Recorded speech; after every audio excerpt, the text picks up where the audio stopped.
would be a sad, but true beginning. My mother was beaten, tortured, and left for dead, but carried me unknowingly.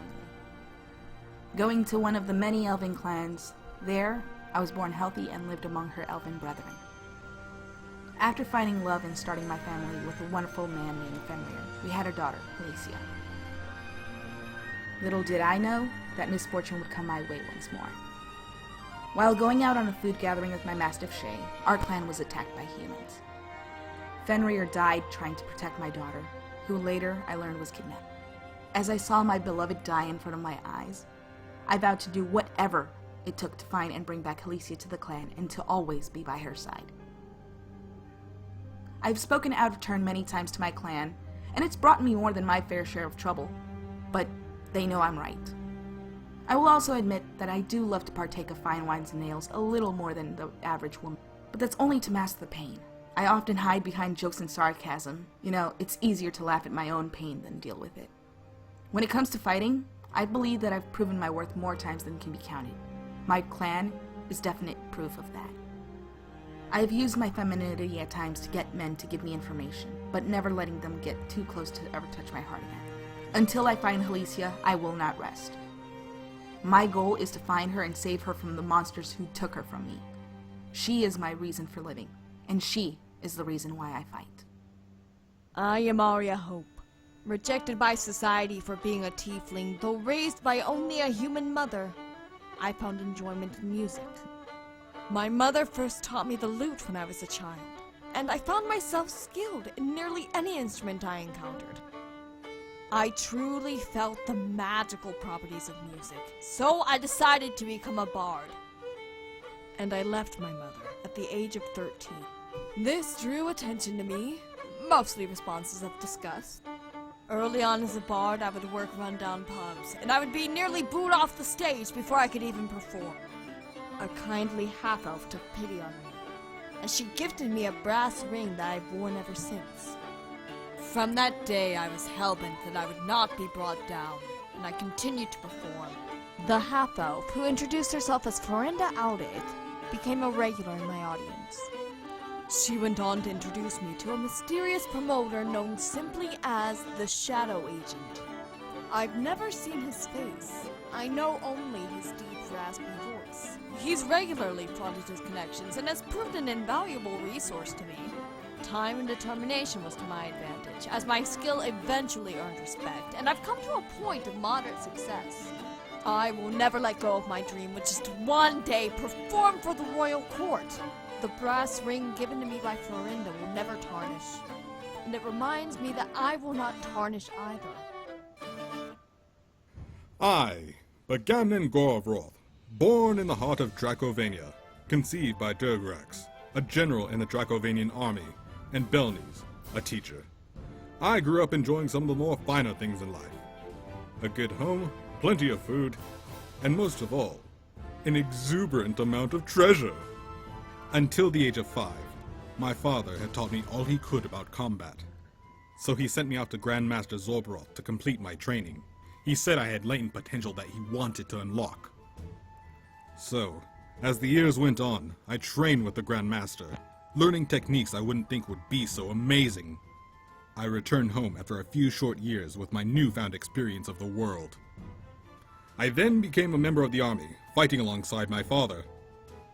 Whenever we fought, I felt such a rush, almost as much as the rush I got with gold and treasure. Although we had our wealth, I found it to be rather plain. There's only so much Dragonborn treasure you can look at before it gets stale. So, I left home once again on a journey to find other treasures of the world, other than Dragonborn.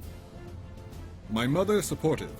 My father, on the other hand, while not the happiest, still supported my decision. Now on my own, I crossed the land searching for a good fight, and also the riches and treasures this world has to offer.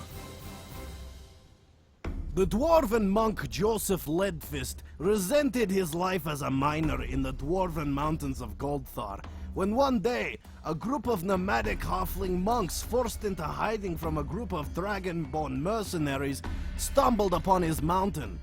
They were being chased by the mercenaries so that they couldn't be tortured into revealing the location of their grandmaster, Tiny Nuggins, an expert in the martial art of Long Fu Pai.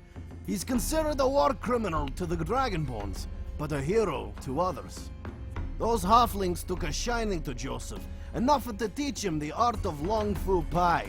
Joseph was a natural, and soon he set out to find tiny noggins so he could complete his training. Joseph's a scrapper, trained in a martial art designed to punch above the user's own weight. As a dwarf, he is a lover of good food and drink. If a stranger wants to fight, he's more than happy. But if that stranger offered him a drink, he'd be even happier.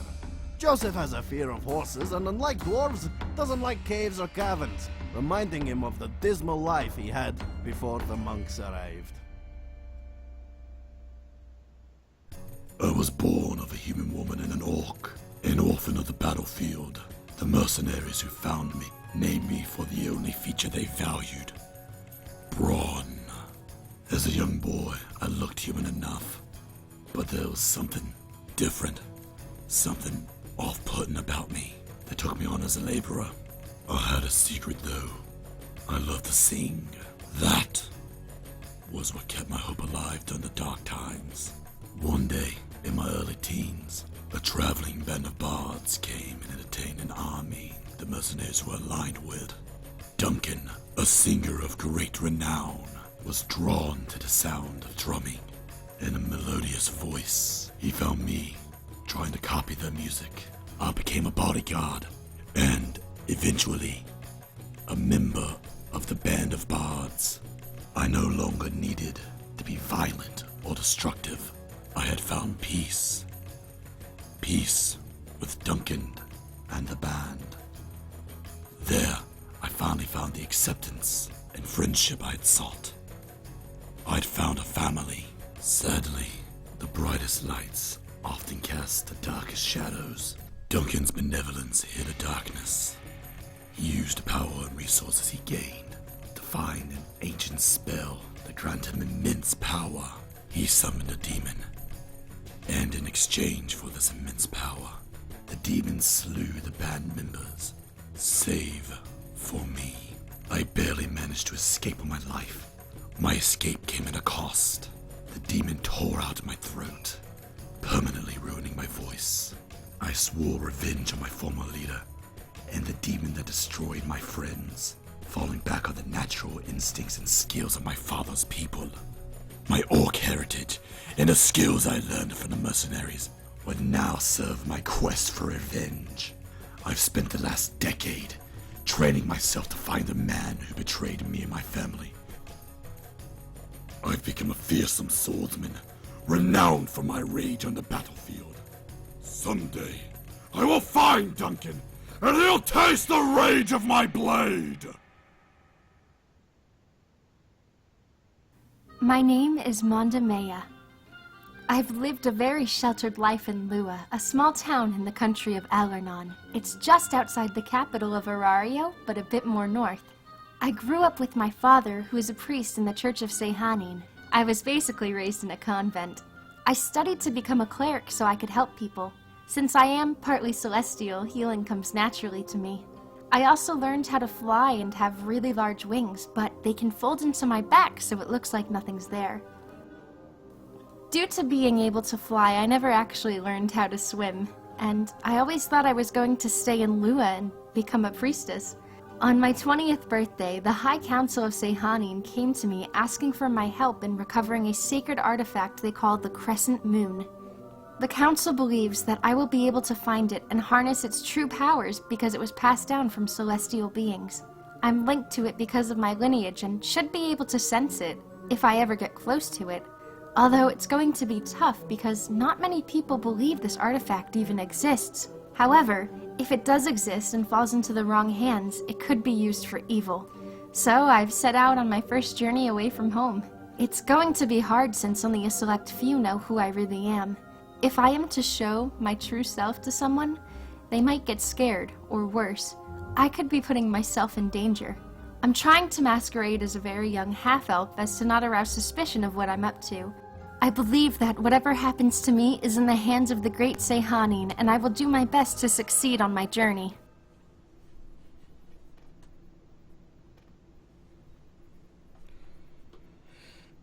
Okay, so we are back. Oh, man. Can everybody hear me? I don't know if everybody can hear me. Can I hear everybody else?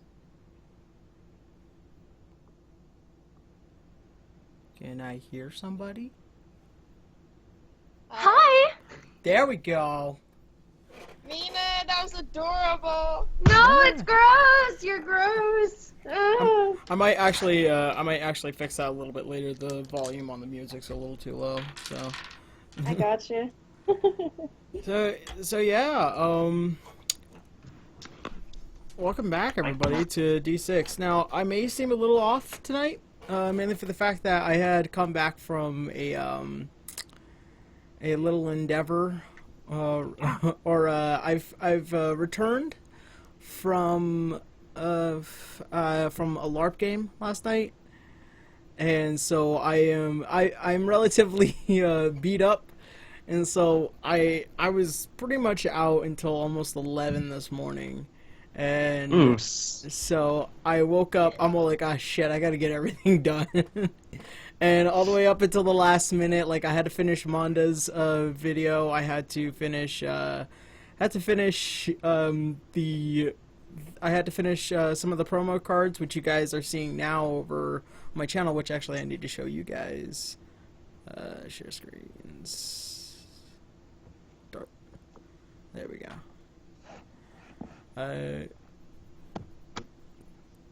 I had to make sure that things were running a little bit more smoothly. Unfortunately, smoothly is not a thing for me. Because during the setup, I had put up the overhead bar, which you guys wouldn't see here, but as you would usually see, you would see the fighting area down here. Mm-hmm. And that broke. Not the bar, but rather the point where the bar goes into the board here.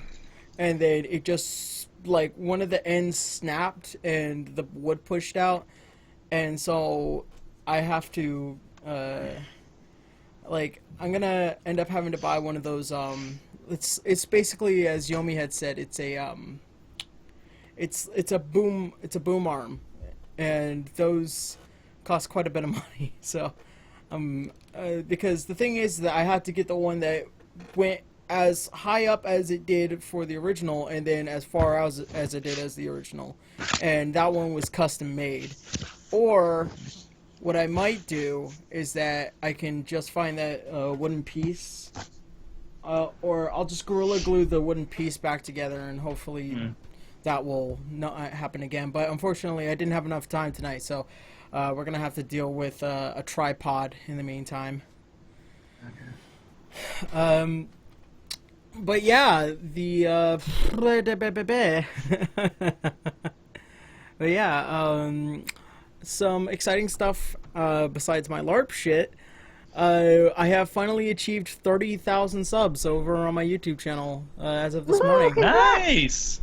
So thank you guys. Really, not really much that I can do without your guys' support, and honestly, like, you guys really do help inspire me make this show and put in the actual time and effort, because honestly, there isn't really much else that I look forward to at the end of the week than this.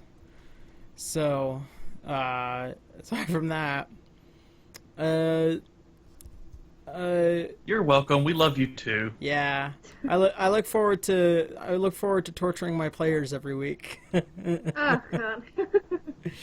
Oh, God. Aside from that, How to Be an Adventurer is being edited, or not edited, still being written. Yeah. Oh, and I made Tara finally lose her shit during this week, because I don't think I talked to you guys about it on the stream, but I had originally lost the script for Bridgeless Vampire episode 11 and a lot of the audio because I had a computer hard crash. And so, no. Yeah, I had to wipe the whole damn thing clean. I didn't have it on any externals whatsoever, except for, like, Carrie's lines, but even then, like, that was 2 years ago. So, So at that point, I was just like, okay, there's no way I could ever like think about doing this now. It would be too much effort to rewrite everything and try to figure out like what to do. And then as I was looking through my Google Drive, just randomly, I found it, and I'm all like, ah, shit. I better tell Tara this because she will never forgive me if we never finish this. So the good news is we're going to start re-recording for all of Abricious Vampire episode 11, and then hopefully in the coming months, and I'll let my patrons know specifically once all the audio is finished, that the editing process will begin. And Quiz Guru, who had edited the How to Be a Soul Hunter 101, will be editing Abricious Vampire episode 11, so that's how you know it's going to be really good. Nice. Along with that, let's see, there's quite a few number of other things.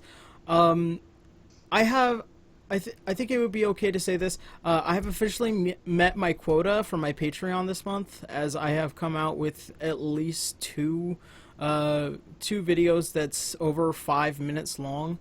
One of them was actually for a sponsor, in which you'll probably see in one of the promo cards coming up tonight, that I was sponsored by Japan Crate, in which they were so cool as to send me a free Japan Crate. I got to try out some of the cool little snacks from Japan, and I really liked the majority of them. One of them tasted like mustard for a reason. I don't know. It might have been just like, I just sipped it a bit. It just had this strong mustardy kind of lingering feel. It was a drink? No, it was like a pixie powder. You know, like it's like a pixie stick in a bottle, but it smelled like it had this heavy smell of mustard. That's like, as soon as I opened it, I smelled it. I'm like, okay, no, it's probably got to be sweeter than that. No, I kept taking a couple of them in, and it just kept tasting like mustard. I'm like, okay, no, this one isn't my favorite. But as for the rest, of the stuff for this month, it was really, really good. So if you actually use one of the promo codes, which is YouTube3, you can get $3 off a premium, original, or Doki Doki box over on Japan Crate, which they were just really, really cool about things, and I can't really thank them enough.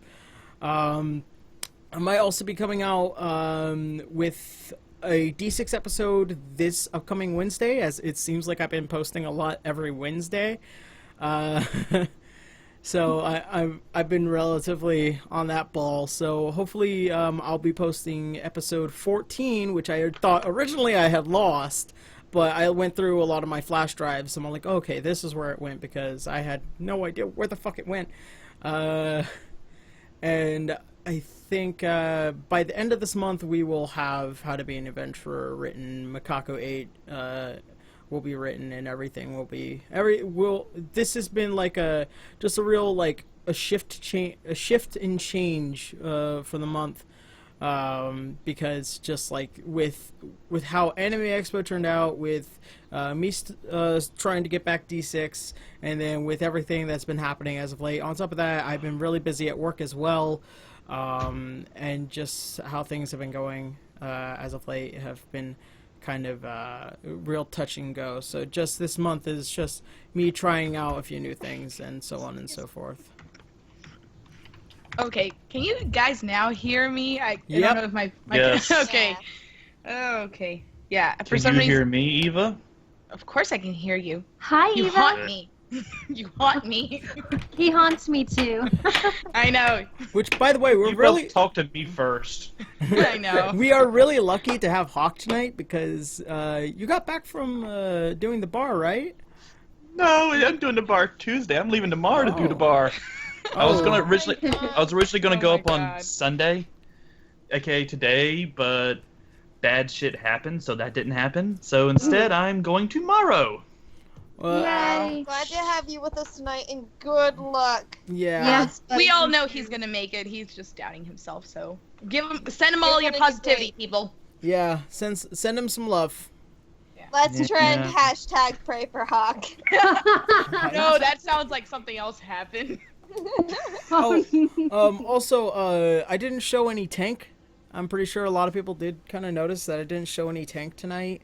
And there is a reason for that. Tank has gotten loose again. I have no idea where he is. Oh no. Oh no. Oh my god. You guys gotta understand, Tank is a very tenacious turtle. He is. Right now, I He am lives up to the name. That's amazing. grooming Marcus right now. He is just being a cute little dog, cute little shit, even though just because he looks adorable doesn't mean he is adorable on the I inside. missed the puppies I was taking care of all week. Oh, they were They were so adorable. So, in spite of that, come here, Bella. I have Come here. trained those dogs so well that That's the good. freaking Nazis are coming to recruit them to hunt down Jews. So instead, I'm gonna run away now. I will. Jesus. I know. So instead of having a turtle, I will show you a dog, in which he is a lot of love. There we go. Yep, that's fine. Oh, and before anything happens, I want to send out a shout out to Shion R13 for this morning. I woke up at 12:43 in the morning, seeing that there was a Dragon Ball Xenoverse game in my Steam library. I'm like, Nice. Aw. Amazing. that is going to be next month's Let's Play. So August 1st, I start my Let's Plays all over again. And I played Dragon Ball Xenoverse on my PS3, but this will be my first PC run. You So don't have a PS3. I do. I just hate PlayStation. So yeah, you and me and Yomi have gotten this conversation before. We've had whole 2-hour conversations about it. Oh my So- God, Bella, stop.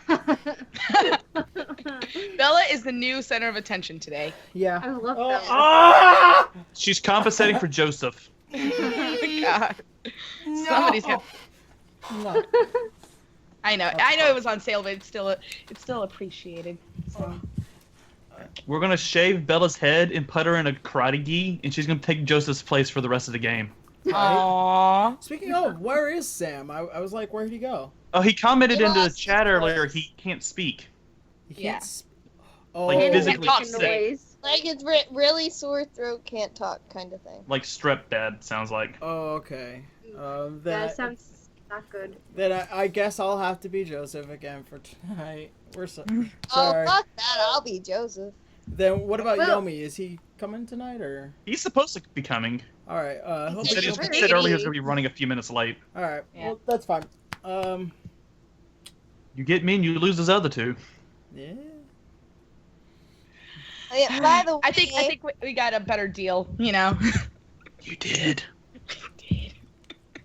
I'm glad that you finally said that we will be scripting because I've been trying to. I know. Just so everyone knows, we have half a page left, and then we're done. And I've been We're trying so to get him to close. script with me. I'm throwing him under the bus right now. It's his fault. It Let him kinda- burn. I'm going to throw myself under the bus for Kill a Kill Abridged next episode because we put it on Go hold down. so I can study for our exam. Yeah, and I'm killing myself Start scripting finishing soon. up Digimon. I am finally 80% done, finally. And it may come out at AWA. I have no clue. I am just dead inside from I'm all the hoping summer camp stuff. I'm hoping before my birthday at the end of August, I will have either the next episode of Fade Out or Monster Musume Abridged. Gotcha. One shot. Ooh, can I say something? Ooh. Sure. Okay. My good friend Liam, we do Mariah Nikki abridged, and he does this Danganronpa stuff. He's currently casting for a new Danganronpa abridged. It's for the new one that was just released, and we have a couple good characters open. So I'm gonna post the casting call into the chat if anyone's interested. Send it to us first, before you. Yeah, woman. It's not like we. Well, we're you know, looking. It's not like we're we're not looking your- for. She already messaged me about it. Yeah, but you were I for see how it something. fucking favoritism. What the hell, man? I see But how no, it no. is. It's because we're looking for something very, very specific, and I felt like she's the one that could do the specific thing. The specific person's not on the casting call. You and I are enemies now. It's for a girl. I just gave you the casting call, and you've been busy studying for the bar. But we're looking for new people, really new people. I told you I'm doing lines after the bar's over. Oh, okay. That's all this- We're trying to get it done. Like cocaine. Actually, I have to post my audition onto the casting call, but I don't want to make a casting call account because I've already. I need to do that. I haven't even checked on mine in forever. I don't like casting. I don't like the casting call website. In all honesty. I like it better than Voice Acting Alliance. It's a hit and miss with me. So yeah, but yeah, definitely chat. You know, you guys want to try out? Definitely do it. Liam's really nice. Yeah. Oh, and Bakanoa Bridge is like 90% written already. I've already casted only 2 people so far. Hey, yo. You're doing that You haven't even Bakanoa Bridge? asked, you haven't even asked me yet. Hey! Oh, I told you about this months ago. I remember You don't know, but you should send me that info. yeah, Mina was the first ever person that I've ever found in a Bakano Bridge. In fact, she was the reason why I had originally cast her, because she was the only other online voice actress that I knew at the time. Yeah, and we actually finished it, but I only had the Matt made them really short, so I only had 3 lines each episode. But you should send me that info so I can audition because I like Bakano. Mina, you're the best Carol ever. No, I was Ennis. I know you were. Ennis! Give me a Walmart! You sound just like him. Oh my god. Oh my god. Ennis, I have why gotten is there better. Why Matt is had the there best a Carol, hobo? hands 'Cause you down. asked for one. Oh my god, Matt was awesome. Holy shit. I really think it's just going to end badly for us. I don't see this ending well at all.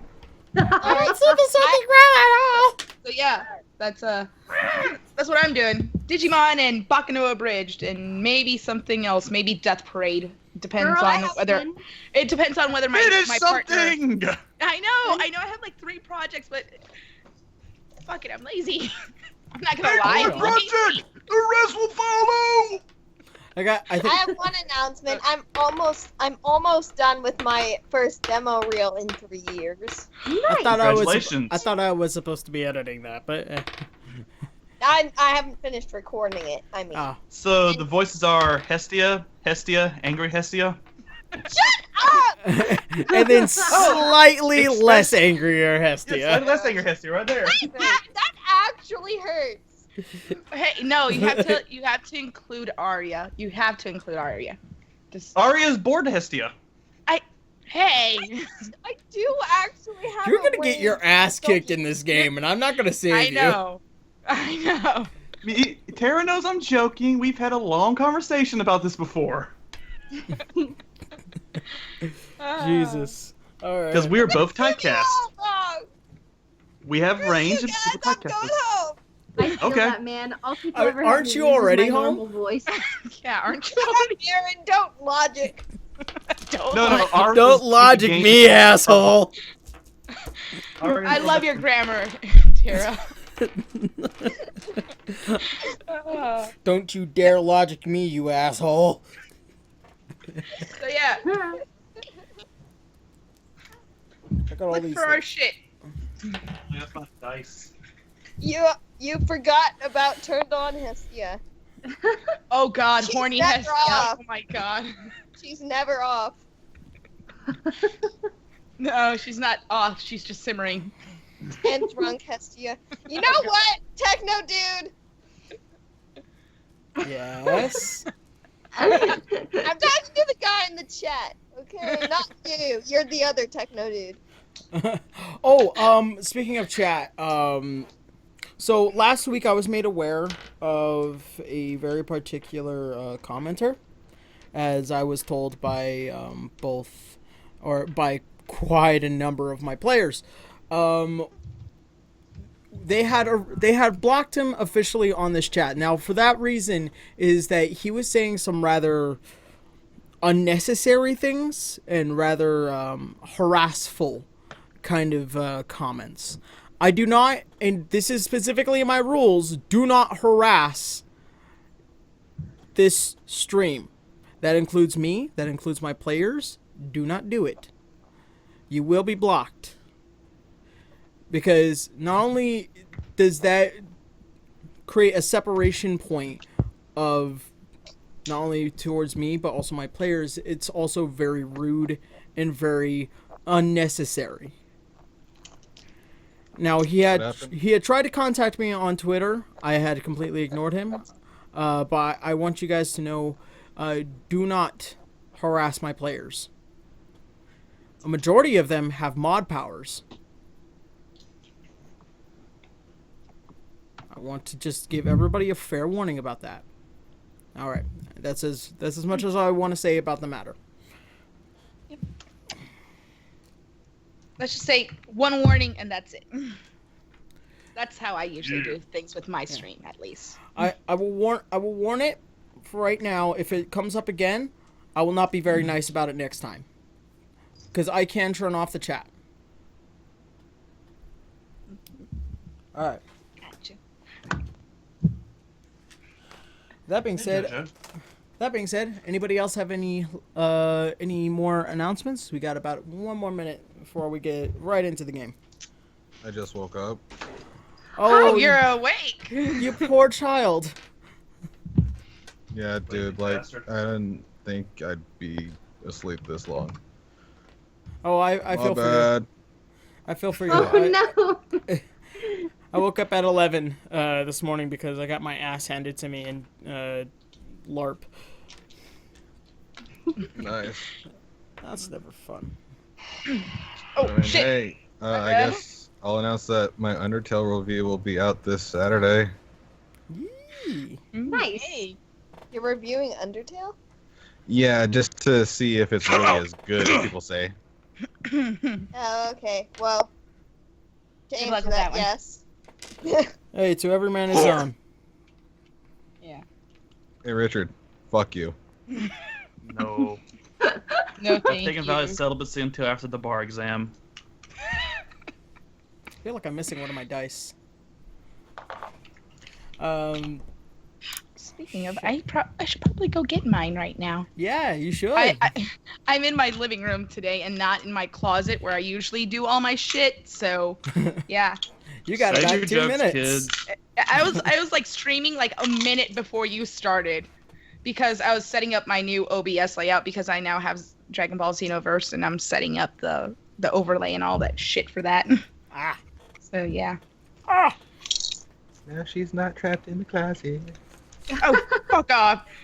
I love Trapped in the Closet. It's so No. absurd. I watched all of it. Me too! One day. It took me one day to go through all of it. Dude, me too. The ending pissed me off, but I still loved it. It was fucking ridiculous. Holy shit. Good shit, good shit. All right. My favorite is South Park made fun of it. Tom Cruise, come out the closet. Tom Cruise not coming out the closet. And this is some crazy shit. And then I pull out my gun! I'm missing a joke here. And then they Never got heard R. of this. They got R. Kelly to come get him out the closet. And then he wound up trapped in the closet. That was the most amazing thing I've ever seen on television. Oh my god. Alright. JoJo's very mad with me, by the way, because I've been gone a week. Aw. I wish everybody Stop could being a see slut. Bella right now. Like, she's sleeping right now. Oh. I wish I had an animal. I have Marcus. No, you don't. He's a little shit. Yep. Yeah, they're nice up until they start doing things you don't want them to do. Like right now, she's lashed onto my hand, biting it. Oh no. That's because she says, "You asshole! You left me for a week." I don't think she noticed until I came back today. She just sits there and looks around with like after my third trip bringing stuff in from my car. She's like, "Oh shit, when'd you get back?" She enjoyed her time away from you. Oh my god. Alright. So, Alright. All with right. that being Calm said, down. All right. All right. God damn it. so, with that being said, let's go ahead and get on in to tonight's game.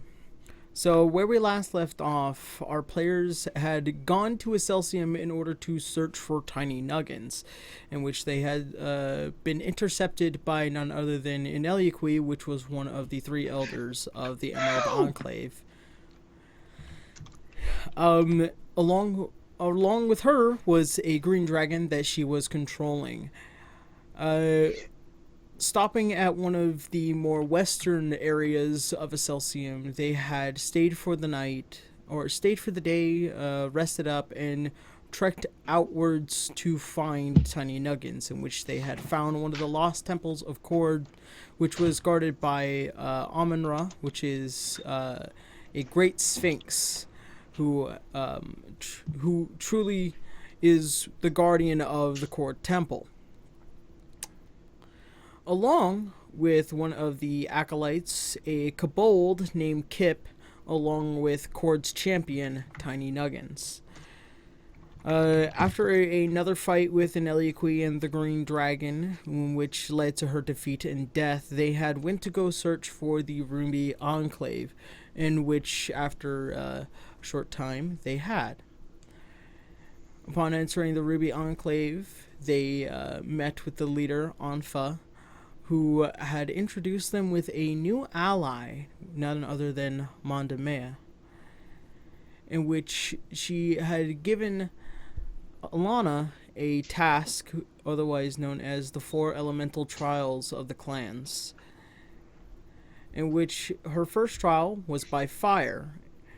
In order to complete this trial, she had to tame the king of the Fire Dunes, Verliu, bring him back, and thus completing her trial. They had stocked up, prepared, and set out to find Verliu, in which they had found him in a drying up oasis because of Verliu's presence. After finally taming Verliu, they had begun heading back to the Ruby Enclave. Before they could, they were intercepted by 2 giant scorpions and a very dangerous and much more well-armored looking beast known as a Dune Pitter. And that is where we last left off. Yes, I got a Hell Kitty. That's all I care about. I got a Hellcat, basically. Orion was supposed to get a Hellcat. Aww. Oh. Hey, the Hellcat likes you more than most others, so... I know. That's good. Poor Arya. No. Poor Arya. Aw. She can't even be a cat lady now. Aw. That sucks. I mean, So- she could always just turn someone to a cat. Right? Yeah. I'm looking at you, Braun. Alright. But polymorph is a concentration spell. It is. With that being said, everybody, go ahead and roll for initiative. I'll go ahead and roll for Joseph's initiative. Who fell into the pit last game? Joseph and Alana. Okay. Yep, we fell into... So it's just us 2. I had a fun idea I wanted to try, but Sam's no longer here. I'm with the Alright. next game. Joseph. My initiative. 17. 17. 18. 18. Alright. Better write that down on my sheet, actually.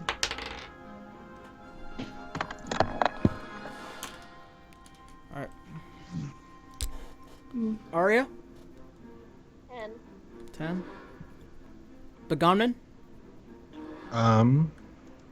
12. And Manda? 11. Ooh, everyone's on the ball today. Alright. Starting from the top is Braun.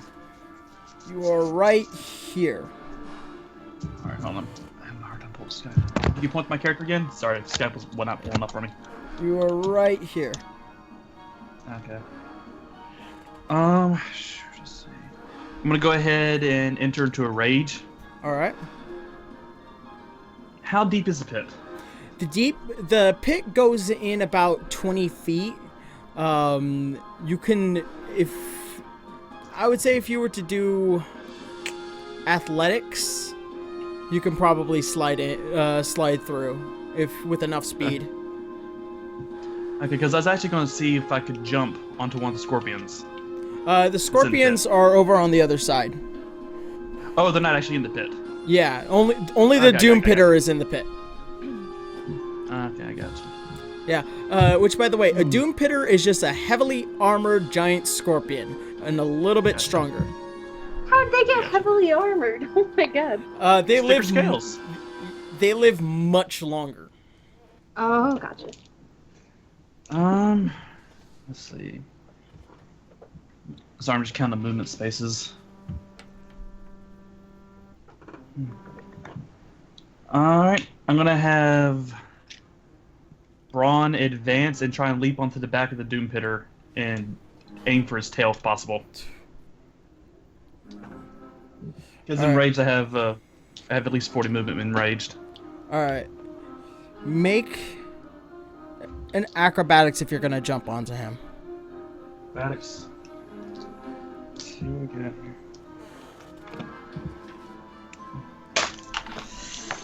Ooh, actually, that's pretty good. 21. 21? Alright. You manage to go through the sand, and right at the edge, you jump over Joseph, over Alana, onto the back of the Doom Pitter. Can I attack when I land? I will consider that your bonus action, so yes. Alright. So do I get all 3 attacks then? Yes. Oh, sweet. I actually was not expecting that. Let's see what the dice have. Alright. Got a nat 20, got a 10, and got a 12. The first one hits, the other 2 do not. Alright. And the first one is a critical. So you know, remember how that works, right? Yeah, I rolled the second die. Or am I rolled again? No, For the attack? you roll your damage, you double it, and then you add your modifier. Oh, yes, right, you got it. Modifiers.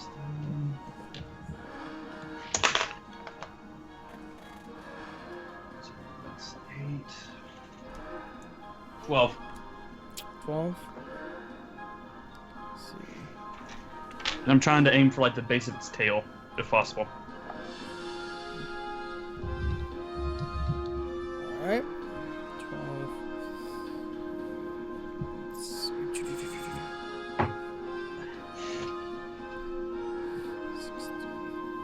Oh, Aaron, will you remind me after the game to see my character sheet since I leveled up last game? I meant to send it to you, but I forgot. After game, yeah. Yeah. Alright, is 12 like it all together? Or is that after it's doubled? That's after it's doubled. Okay.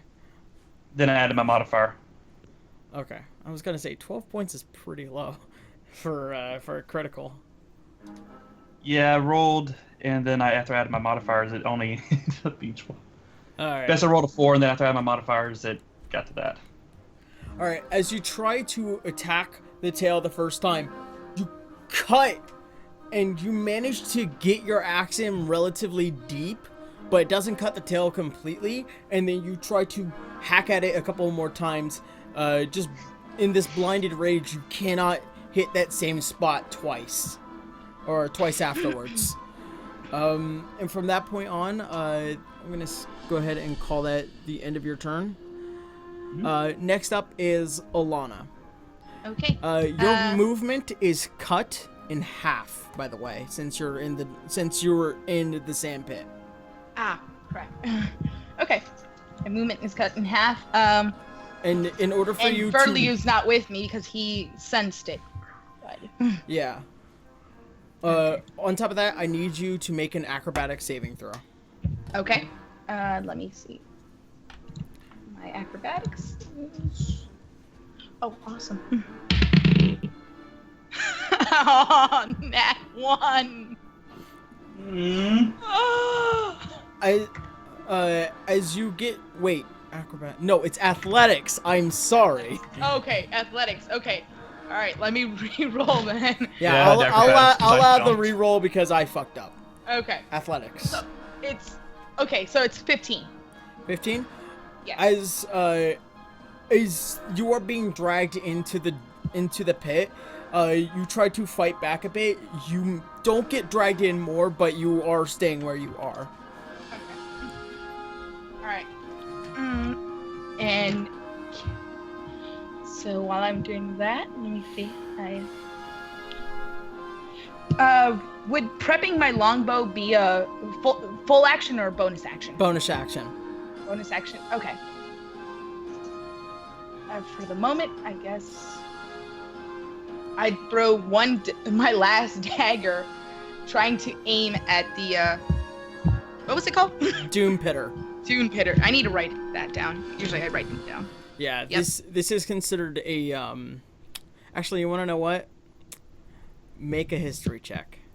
Ooh, history check. All if right. you want to know more about the Doom Pitter, like from stories you've heard. It is a 14. You've heard about the Doom Pitter.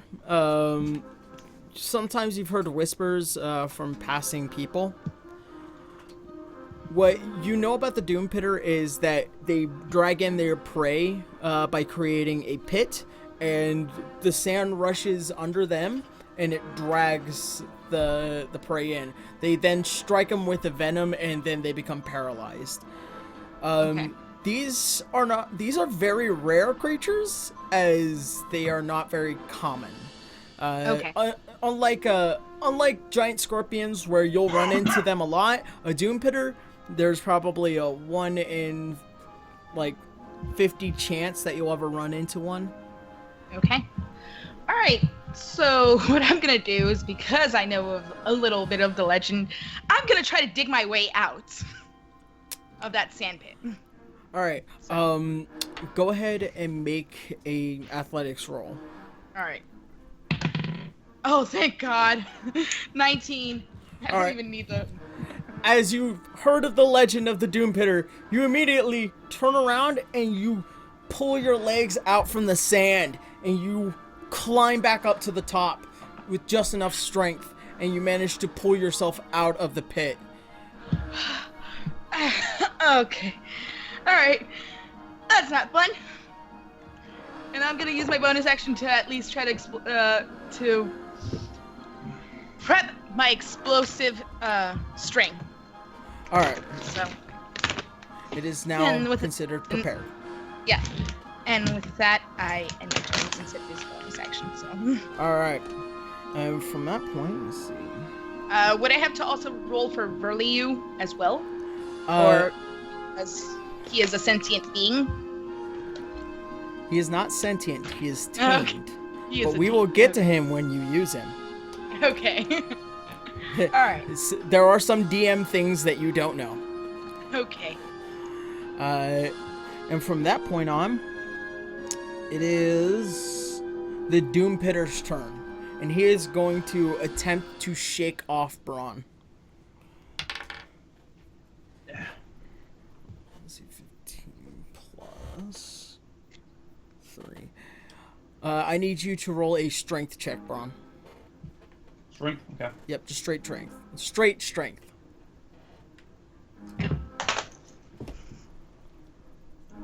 So I got sorry, what went wrong with?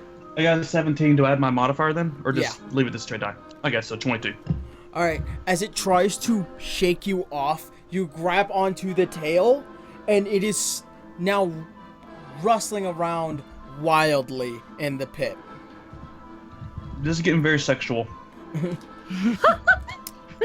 Arya, break out the bagpipe. Oh wait. Oh God.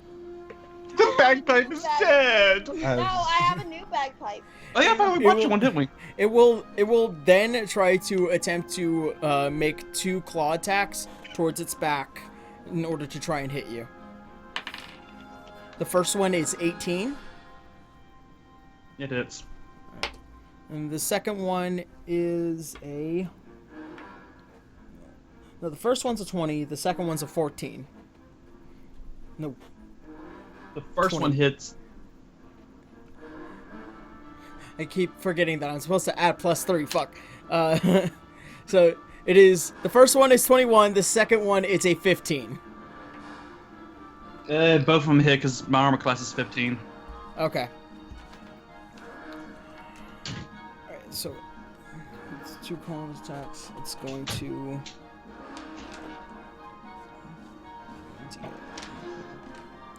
Alright. 10. It does 18 points of bludgeoning damage. As it reaches back, it bah, bah, hits you in the back a couple of times. You're still holding on to You're still holding onto the tail as hard as you can, as it's still trying to whip you around wildly, but you're still holding on. And then from that point, it is going to go ahead and end its turn. So I got that going for me. Yep. Which is nice. Next up is going to be Begomnin. Alright. Let's see. There's 3, right? Yep. Alright. Which one is nearest me, or should I just... Yeah, I'll just go for the pit. Go straight for the pit? Yeah. Now get into pit and try and love someone? Wait, hold on. Only Braun's in the pit, right? Yeah. No, Okay. Joseph and Braun is in the pit. Oh yeah, Joseph. Oh, okay. Well then, I'm actually gonna circle around to what looks to be my left. So, Aaron, point to... So around that here? one, yeah. Yeah.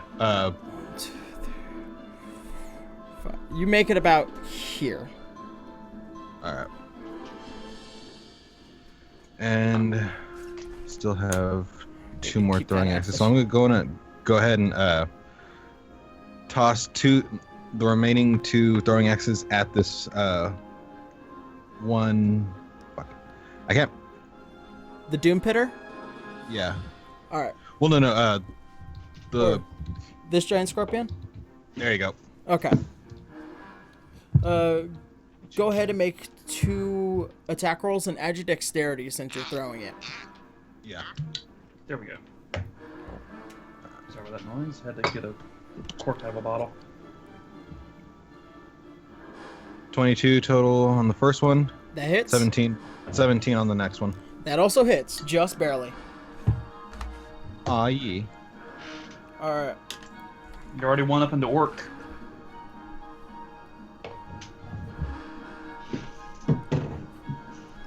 Let's see, can't remember what really fuck.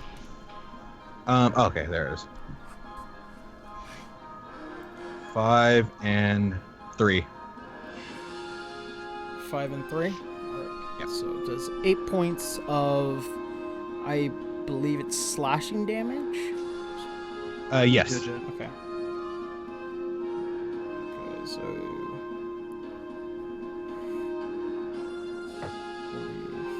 Alright. You throw both your axes at it, and it just... right into the scales. They are embedded into the scales at this point. And you can hear the giant scorpion... as it notices it is now taking damage. Quick question. Can I, on my next turn, can I go up to it and pull the axes out and put them back in my inventory? If you would like. If you would Alright. like, I'll allow it if you can, though. That's the better question. No, I'm just curious. In the event that I could, Yeah. can I do it? Yeah, you could. Okay. Alright. Alright. That'll be the end of your turn. It is now... Let's see. It is now going to be Monda's roll. What do you want to do? Okay. Oh, Oh, you I don't are right know. here. Okay, oh, shit, I don't know. Can I assist, Braun on that middle scorpion? Or do I have to go to a completely different one? What would you want to assist him with? With a spell? I kind of want to use my spear to stab the thing in the neck. I would say...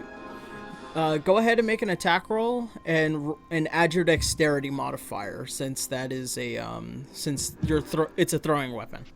Okay, well, without my modifier, I have a 19, and then what's my dexterity? So 20. All right, 20. Mm-hmm. All right, that hits. Let me Okay, see. cool.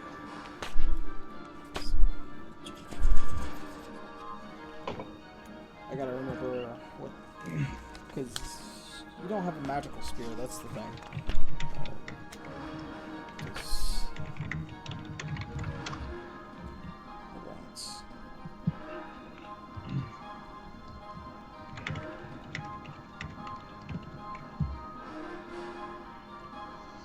does 1d6 piercing, then add your dexterity mod. Okay. 4 or 5. 5 points of damage? Yeah.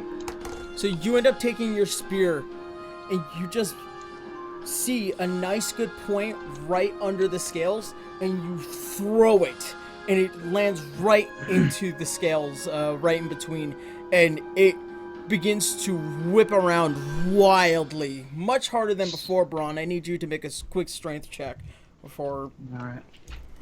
Shite. Okay. Thanks, Monda. I was trying to kill the damn thing! Alright, I got 18 plus 23. Alright, you managed to just, with a death grip around the back of this frickin' thing's tail. And it's just... as it's... Not helping, Monda! As it's tried to move through the sand. Alright, next up is Arya. Or, actually, Monda, is there anything that you want to do? You still have a bonus action. Oh, I don't know. I don't really have any good spells, that would actually... Because no one's hurt yet, right? He hasn't actually been hit. Has he? Braun's been hit a couple times. Oh, he has been hit? Okay, let me do, healing word. Healing word? Yeah. Healing word. Just need to double check for your sake because I could fuck up. Healing. Alright, a creature of your choice that you can see within range regains hit points. Do 1d4 plus your spellcasting ability modifier. Okay, so I want to heal. Let's see. What's my spellcasting modifier? Let's see. I'm on the other page. Hold on. Oh, so it's like an 8, so like a 9. Alright, so, Braun, you recover 9 points of damage. Yay! Alright, and from that point, it is now Arya's turn. Okay. Arya is going to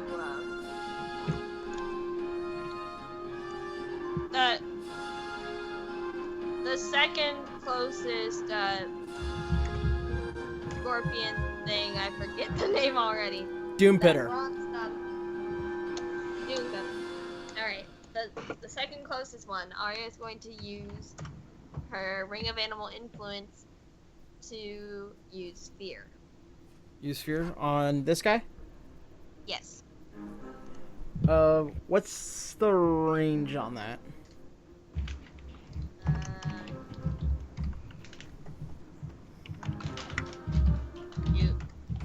30-foot cone. If I'm not within range, I'll get closer to it. Yeah, you are not. Alright, then I'll move closer to it. 2, 3, 5, 6, 2. Alright. I'm gonna say you managed to get right about here. 1, 2, 3, 4, 5, 6. It's just barely out of range.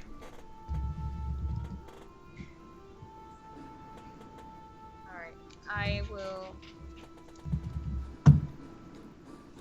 cast.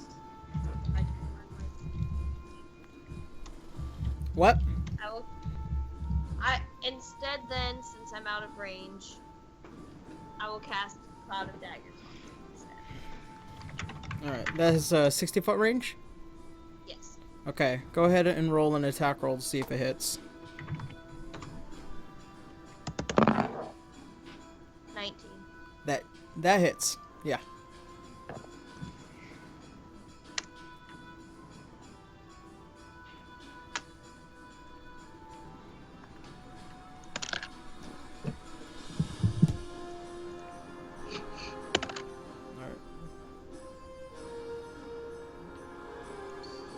So what's the damage? Okay, it said 15.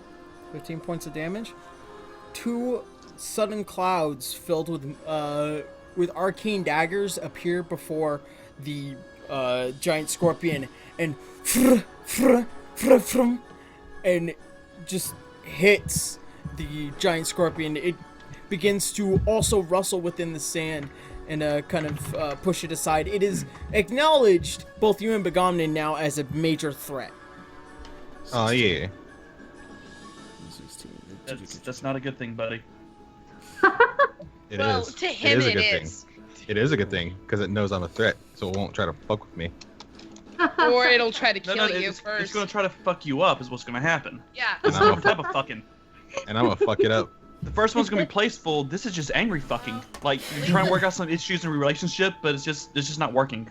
Oh, been The there. only kind of fucking Right? that's going on right now, so. Alright, from that point, it is now Joseph's turn. And he's... Aaron. Yeah, Can I roll something past you real fast? sure. There's an idea I wanted to do with Sam, but Sam's, MIA. Yep. On my next turn, could I try wedging either my axe or my longsword at the base of the scorpion's tail, and have Joseph shoot it with his key blast and try and use enough force to cut the tail off? Let's see what happens. He first needs to make an athletic saving throw. Yay! Is this one? Oh, yeah. Let's see, I know he has a +6. Oh no, a +7. No, it is +6. Alright. My D10 out. He manages to keep himself at bay. And he's keeping himself relatively strong, but he's in place currently. And because of how wild he is, he's gonna take a couple move ever so closer and decides to go ahead and go straight for the Doom Pitter. Next up, he's going to use one of his Long Fu Pai skills, which is to specifically lift the Doom Pitter and flip him upside down.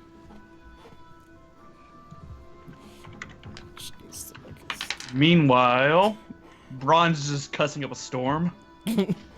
As he tries, though. My bad. That was the dog. As he tries to lift up the Doom Pitter, the sand beneath him begins to push in, and he doesn't seem to have the proper footing. And so all he does is that he barely tickles the bottom of this guy's claw. Oh no. Can I relay my plan to Joseph to see if he agrees? You have, but he's trying hard not to fuck this up. Oh, who be king? Joseph would definitely do it. Joseph would be excited to shoot the freaking axe through a thing's tail. Mm-hmm. Aw. Alright. At that point, since he also his movement not only now cut to half, it is now cut to none. He is in the center of the dune, or within the pit. Get him out of there right now. The scorpion or Joseph? Joseph. Joseph. That's what I thought. Shit. Alright. At that point, it is now the giant scorpion's turn. Let's see. Let's see. 1, 2, 3, 4, 5, 6. This one is going to move here. This one will move here. Alright, the first scorpion here is going to make 3 attacks onto Shay. Not the puppy. Yes, the puppy. Alright, the first one is an 11. Miss. The second one is an 8. Miss. And the last one is a 16. That one hits. Alright. As he tries to snap him a couple times with his claws, Shay barely moving out of the way. Unfortunately, the final attack hits him with his giant tail. I need Shay to make a Constitution saving throw. Constitution saving throw. All right, gotcha. Oh, 18. 18? All right. Yep. So it does. Let's see. It does. Where's my D10?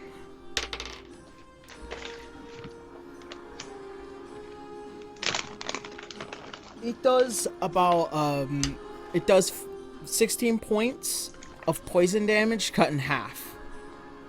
Okay. So it does about 8 points of poison damage. Okay. I was gonna say 16. That's a little scary, but 8, I can deal with that. All right. Next up is going to be Begamnin. This big guy is going to make 3 attacks onto you. All right. The first one is a 14. Miss. Second one is a 13. Miss. And the last one is a 9. Miss.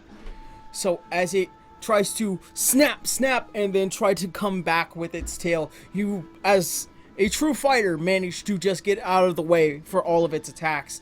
You just skillfully. Aw, yeah. It's because his woman was looking at him. He was just like, aw, yeah. I'm cool. And from that point, it is the top of the round again. It is your turn, Braun. Joy. Let's see what I can do. Is there any way I can try attacking twice with Argoff? And then on the second attack, try to jam the axe as far into the tail as I can. And for my third attack, maybe try kick it? No? If you wanted to kick it for your third attack, that would be considered a hand-to-hand. But okay. Yeah, I'll allow it. Like, I was just trying to use, like, maybe use the axe to kind of, like, try and pry more of his armor off the exposed weak points, what I was thinking. For the tail. Let's see what happens. Go ahead and roll your attack rolls. Alright. Roll all 3 of them? Yep. Alright, that's a 17, that's a 12, that's a 15. So I don't have enough anyway. 7, 12, 15. As you try to hack into the thick hide of this giant scorpion, you have no luck whatsoever. I did have a 17 though. That doesn't beat it. Okay, I thought I was his armor class. No, that's... Oh well. But that's the scorpion, that's the armor class of the giant scorpions. Yeah, I got you. Thicker. Yeah, he's bigger. Got him.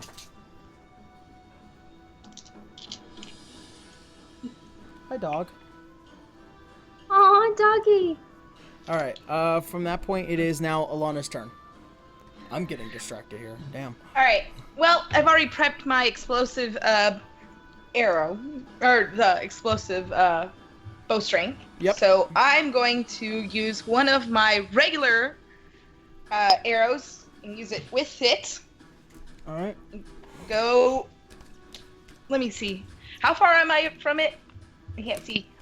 You are 1, 2, 3, 4 plus. You are about 35 feet away. Okay, that's still pretty good. Yeah. All right, I'm trying not to hit anyone other than my target, so I'm gonna go for an eye shot. For the Doom Pitter? Yes. Oh, okay. Yeah.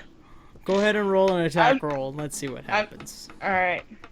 Come on, let's go. 17 plus my modifier, which is that's dexterity, right? 17, yep. 18, 19, 20, 21. All right. You fire your arrow.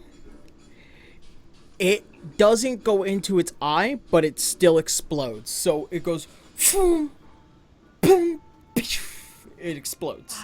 It still explodes, but it takes half that damage because it didn't go in. Okay. So it's 1d12 explosive fire damage. 1d12. And for the sake of it, add your dexterity modifier to it. Okay. Fire. So that is 8. 8, and it does 4 points of explosive fire damage, not only towards the giant scorpion, but also towards Braun. My bad! Which, wait, Braun, what's your armor set to? 15. No, Oh, my resistance is fire. you take 2 points of fire damage. Ron still just cuts his eyes towards Alana, just glaring. Hey, you nearly killed me before, okay? I was possessed! All right, These are not the same things! I'm focusing right now. all right. Alright. Focus harder! All right, from that point, it is now the Doom Pitter's turn. It is going to go ahead and make another attempt onto shaking you off, Braun. So. Oh yeah, there's no way. Natural 20. So unless you get a natural 20. No, but I got a 16, so it's a 21 with my modifier. That's it. The Doom Pitter achieves in knocking you into the dune. Fine. Or into the pit. You have 0 movement. You are in the center of the pit. But you are knocked right next to Joseph, though. So that's good. And he is going to make he's going to use one of his legendary actions, and he is going to drag Joseph below. Is anybody can use like an action to try and save Joseph? Like a bonus action or anything like that? As a reaction? Yes. Sure. And that'll cost me on my turn on the next go around, right? It will cost you... No, it's just a reaction. It's a reaction. So, Okay. So if you were trying to react during the next Doom Pitter's action, you can't. Okay. Alright. So what I need to roll for a reaction? It's going to be a strength if you're going to try and help Joseph. Right. Hopefully I do better than I did my last strength roll. Let's see, plus 6. 19. 6 is 15.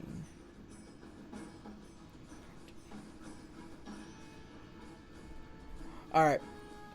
Not winning tonight. As much as you tried to help Joseph out,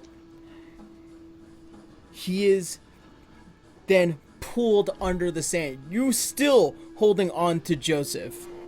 No, not Joseph. That's my dad. No, no, no, no, no, no! You're holding on to Joseph, but the Doom Pitter has dragged Joseph beneath the sand. I still have a grip on him though, right? Huh? I still have a grip on him though. Yeah. I'm still above this. Yeah, he's just below, in which now Joseph has started his suffocation round. No. No. Wait, we all have, like, rope in our packs, right? Yeah. Yeah, He gave let's us get that grappling rope out. hooks. Let's get that rope out. Alright. Guys! We're losing him! And from that point, it is now going to be Monda. Okay. I don't know what to do. Do I use strength? Do I have rope too? Did he give me rope? I don't remember, honestly.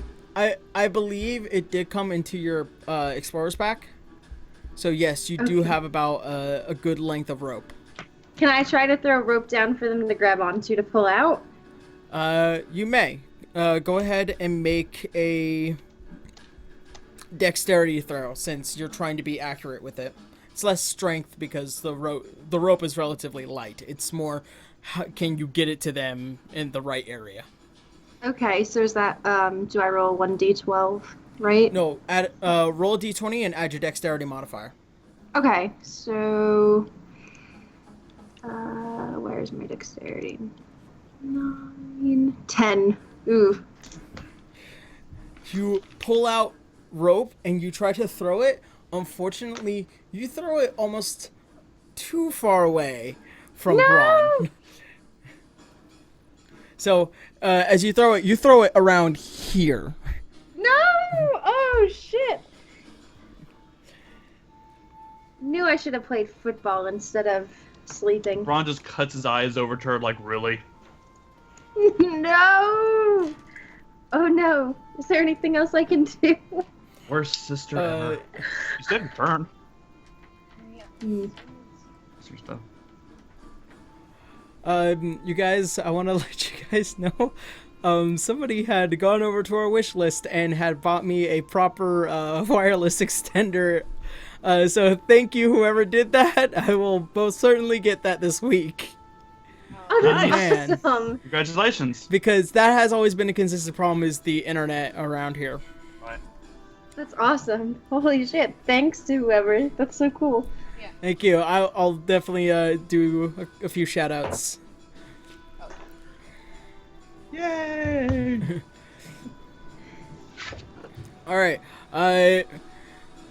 You do have a few spells, if I remember.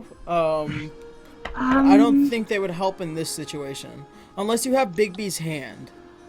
I don't see Big B's hand at all.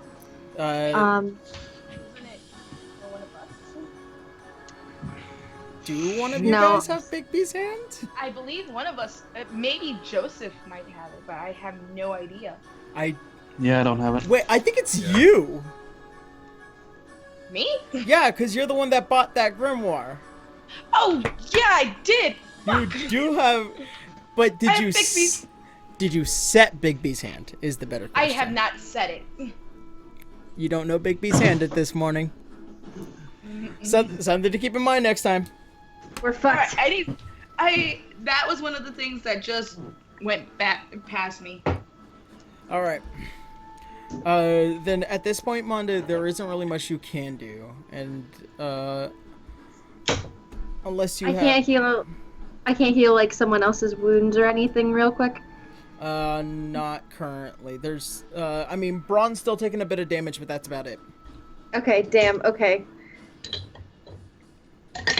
Oh my god, it's the biggest piece of shit I've ever bought in my life.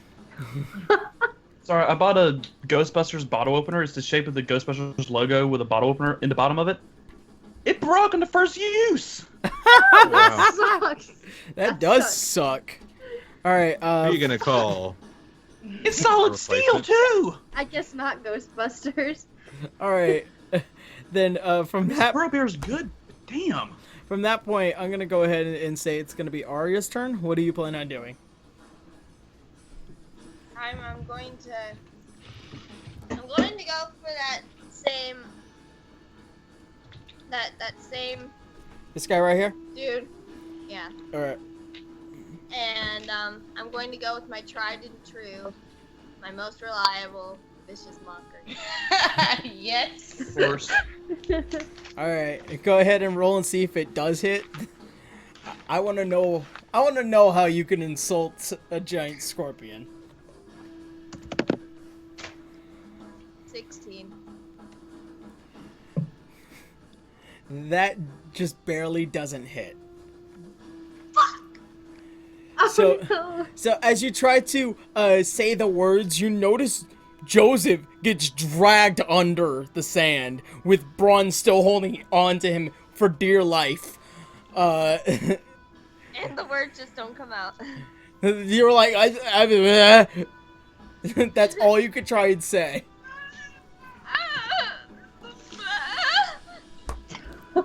Is it weird my cat made the exact same sound Tara's did? I just started too. It is now considered. Cat whisperer. Is there anything else that you probably might want to do? Help! I'll try like club daggers again, I guess. That is considered an attack, and considering you've already spent your action trying to use Action. using vicious mockery. Could you throw me a rope? I'll allow that if you. I don't think I have it. Everybody starts with a hook. Yeah, everybody starts with rope starts with rope. I hope everyone knows that. Yeah. Yeah, and Joseph gave you a grappling hook and like 40 feet of rope earlier also. Okay. I forgot about that. Yeah, I'll throw that. All right. Go ahead and roll d20. Add your dexterity modifier. That is 22. All right. Ooh. Very nice. You pull the rope out of your bag and you immediately throw it overhead. And Braun, you notice that a rope lands over your shoulder and now hanging off of you. You immediately grab onto it. You now Is it the one with the grappling hook on it? It does not have a grappling hook because a grappling hook has sharp points. I know. I was just gonna use the tie. Can I still tie it like around my leg or something? For the sake, that would have been a reaction, but you spent it. Yeah, I gotcha. All right. So I'm just holding on to it, basically. Yeah, you're holding on to the rope, like. Okay. All right. And from that point, it is the end of Arya's turn. It is going to go next to the giant scorpions next. I think that's right. Oh no. It is Joseph's turn. Come on, Wait, really? Yeah, it's Arya. It's Arya, then Joseph. Let's see, and he is going to actually use Long Fu Pai to pull himself out with the Dune Pitter with him. Oh my! The one time I roll a d-fucking-20. Yes! So for you, Braun, you see one more hand,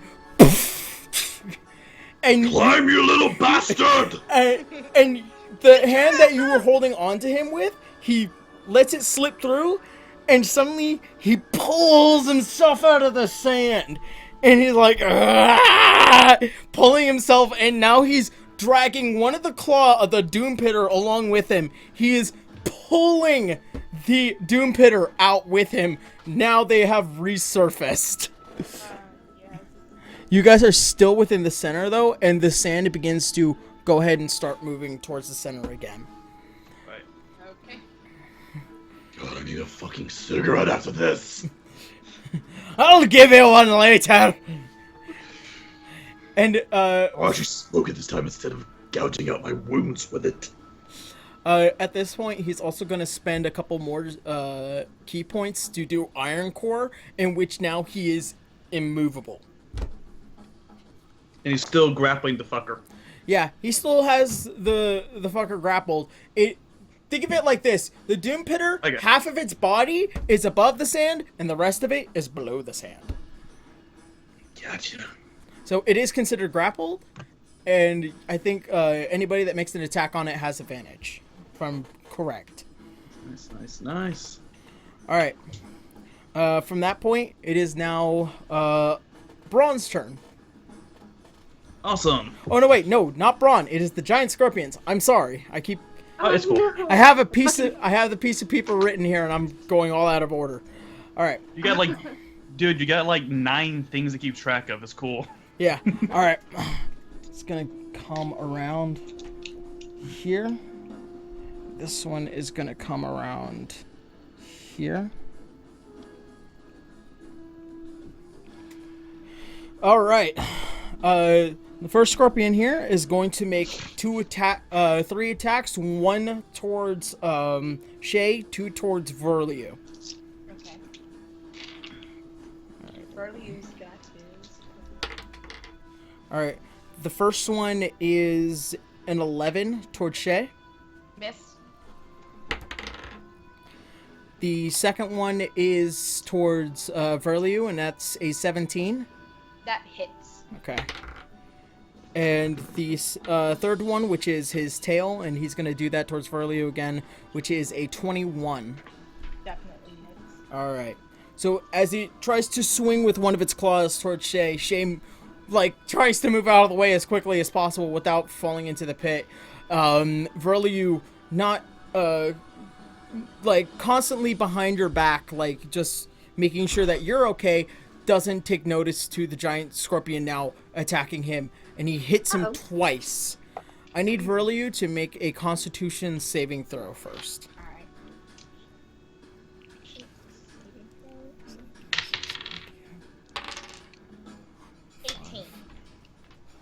Alright.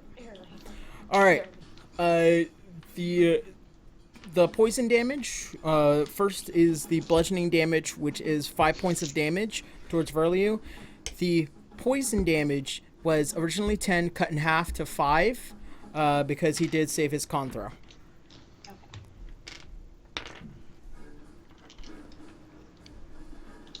Alright, next up is the second scorpion, and he's going to make 3 attacks, 1 towards Begamnin and 2 towards Arya. Alright. Begamnin, the first one is a 6. Miss. Alright, Arya, the second one is a straight 20. And his tail is a 13.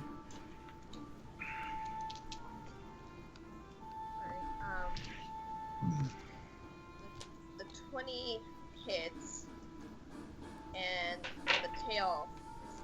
Okay. So he does.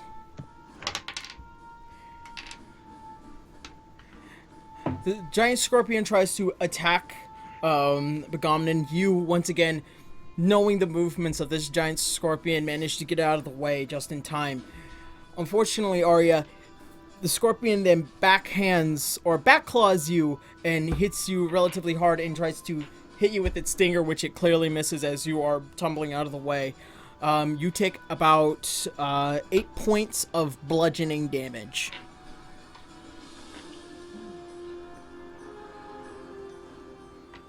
Yeah, these guys are tough motherfuckers. Arya retaliates with Hellish Rebuke. Alright, go ahead and roll that damage.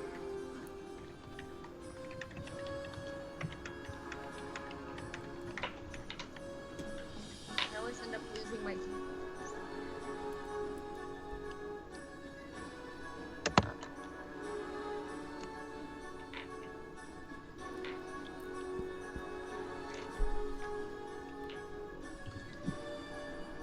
Okay, so before my spell AC, I got a 16. My spell AC is 8. 24. 24 points of fire damage. Alright. In your infernal rage, you cast Hellish Rebuke, in which, once again, this familiar black flame, to all of you that Arya has casted before, sets the giant scorpion aflame. It now trying to shake off the fire. It looks really rough. Like, it's barely on its last legs. Alright. From that point, it is now Braun's turn. Alright. And do I have to use an action to get up or anything? What do you mean get up? You're still standing. Okay, I was making sure. I didn't know because I got on top of the thing. I was making sure. Oh yeah, you're fine. I didn't know if I was prone. Okay, cool. I'm going to do something I haven't done yet before. Ooh. I am going to enter a frenzy. Ooh, frenzied rage. Yeah. I've seen it happen a couple What it does is I can... Let's see. For the duration of my rage, I can make a single melee weapon attack as a bonus action on each of my turns after this one. And when my rage ends, I suffer a level of exhaustion. Okay. So go ahead. So I don't get to use the... I don't get to use it this turn, but I can use it the next one. Not this turn, but the next one. Yeah. Okay. All right. Does that count as one of my actions, or? Because it doesn't say in the player's manual right here I'm looking at. You can go into if you do so for the duration of your rage. It says for the duration of your rage. Doesn't mean next turn. Yeah. So you can do it this turn. Okay. Oh, okay, because I thought it was on each turn after this one. Okay, it counts this one too. Okay, cool. Alright, so I am going to aim for where I assume the the Doom Pitter's eyes are at. Alright. Alright. So I roll 4 die this go around, right? Yep. Let's make sure. Alright, cool.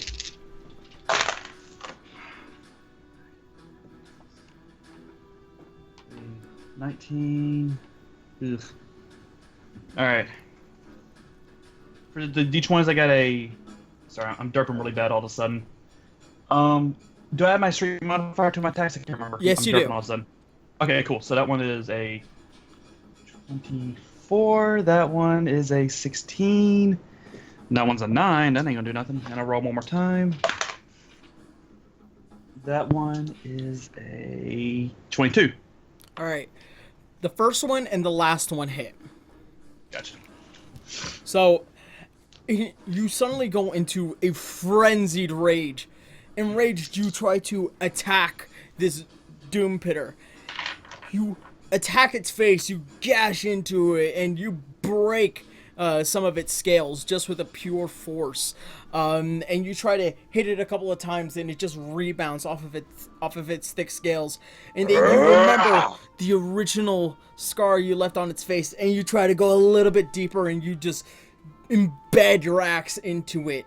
Go ahead and roll the damage. Alright.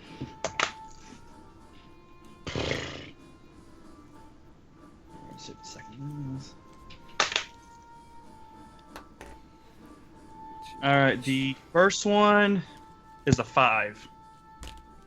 The second one, however, is a 14. 14. Need to double check something. Okay. Alright, so yeah, about 14 points of slashing damage. Let's see.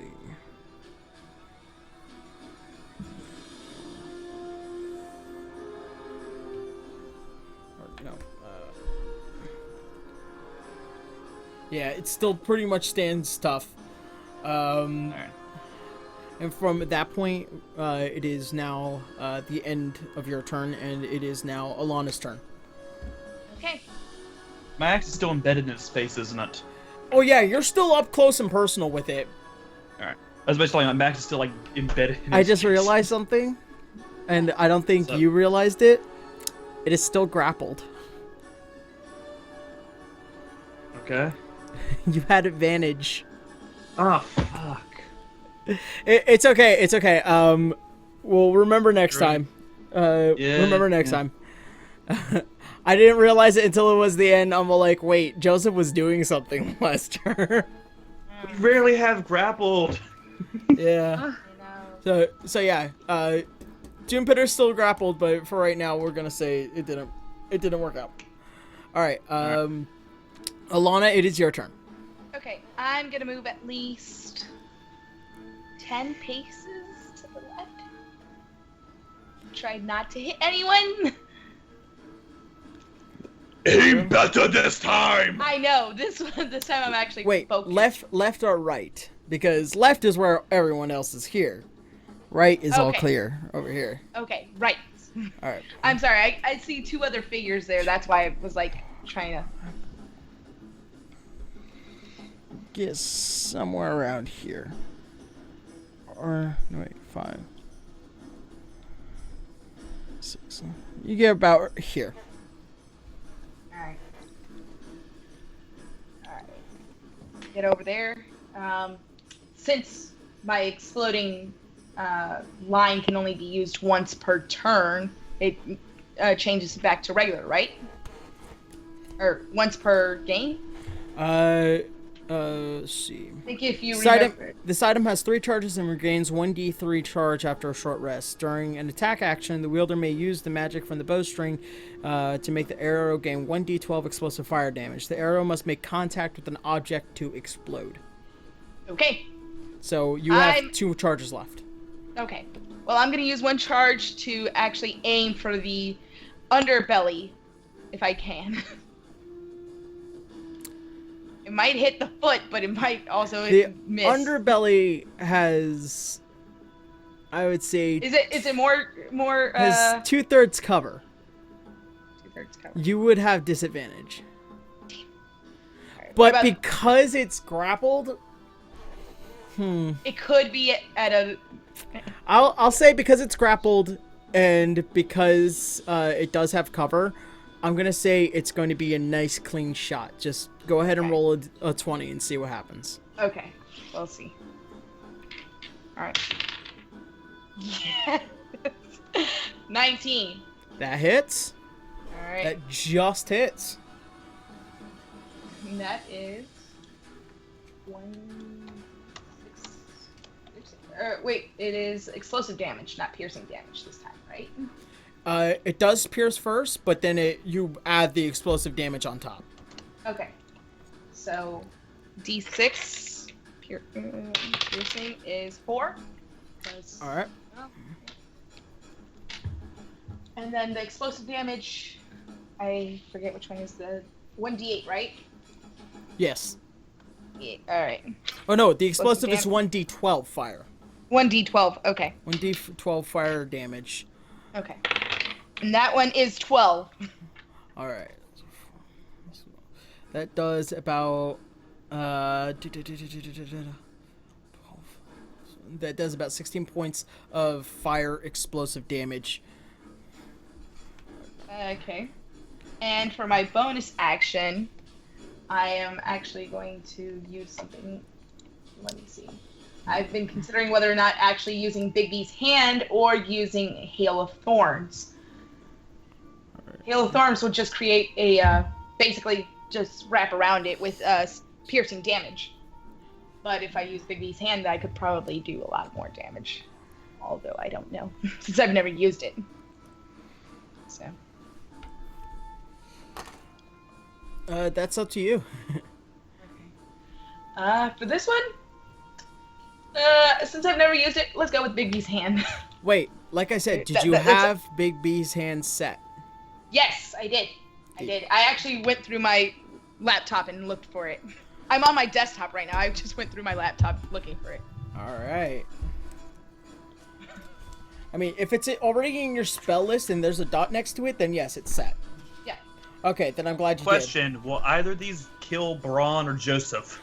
All right. Oh, which, by the way, from the explosive force, because you guys have fire resistance, you only take 8 points of explosive fire damage. Joseph takes another half because he's also wearing a fire resistance ring. So he takes 4 points of Lana. Yeah. It's a very hard magical item to use, which is why it's so good. It's so wonderful for me to like. I know. Because you have to be smart with it. But like I know. In sensibility of smart, like is the people down below like have a high defense for fire and also have a lot of hit points. That's something to always think about. I'll buy you a drink later, Braun. All right, Big B's hand. Are you trying to burn all of my hair off? What hair? All right. I have a head full of luscious hair. All right. Unlike your dragon bitch. Oh, don't you dare! All right. Which Big B's hands form do you want to use? Clenched fist, forceful hand, grasping hand, or interposing hand? I was thinking using grasping hand. All right. The hand attempts to grapple a huge or small creature within 5 feet of it. You are not within 5 feet. Okay. That is not. Oh, everything's here with it except for interposing hand is. Yeah, I guess interposing hand will have to give work. You a hint. Let's say it's in between you. All right. Unfortunately, I'm not Matthew Mercer. I do not have a Big B's hand miniature, so I know. we're just gonna have to use our imagination. Well, use your hand. Handy. You are the hand man. Like a giant master hand like appears on the fucking board. That's what I assumed it was. I know. No, it's about human size. That's what it is. Fuck. So a giant master hand. No, Or, a master hand is at least Normal 2 size to... master hand. Oh no, I was gonna say, what was it? It's about the the things in Wall Zelda. Yeah, Yeah. wall master. yeah, Possibly that's about person size. A master hand is at least 2 to 3 times bigger. All right, I'm gonna use this. I thought of wall master from Zelda. I'm gonna use that as a imposing hand for right now. Okay. All right. I mean, we can't see it that well, so it kind of looks like a hand to me. Yeah. So what's it do exactly? Oh wait, what? I can't see it. It's What like did kind you- of blurry to us, so we can't tell if it looks like a hand or not. Well, let me help you with that.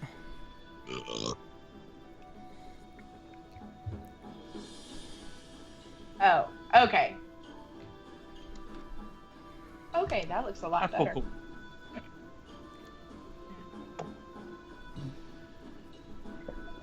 That works.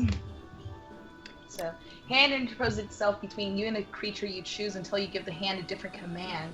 Yeah. The hand moves to stay between you and the target, providing you with half cover against the target. The Oh. target... Yeah. Also, I want to let everybody know, because I don't think I mentioned this, there's these little dots. You guys notice from passive perception as those are things in the sand. Okay. Alright. Would Joseph and Braun notice since they're in the pit? You make a perception check, quickly. Okay. And I'll have Joseph make a... Shit. Hold on. Joseph doesn't know jack shit. He rolled a nat 1. Well, I got a 16. You notice there is a pretty sizable box under this doom pitter. You're gonna hate me for what I would have rolled if I had picked the one that fell on the floor. It wasn't that 20. Oh, well, it's one the to- same thing. Okay. The one that fell on the ground with the nat 20. All right. So is that going to be the end for you, Alana? Yeah, that's gonna be the end for me. All right. So. Next up is Begomnin. You're up. All right. I think I'm gonna pull up both my sword, my longsword, and my platinum sword. Gonna finish this thing off. All right. Ooh, look at me, I'm a dual wing jack bitch. I want to see that. Ooh. I've actually wanted Alright. to kind of get more cameras to do kind of shit like this. So then, like, I'll have, like, one over on that end of the board, and then one over on this end of the board, and then one over here. Hey, Aaron. Yeah. 22 and 23. Alright, they both hit. Alright. Let me see. I forgot. It's been a while since I've actually been here for a fight, so. Actually, there would be no need for that second attack. Unless you roll really low for damage.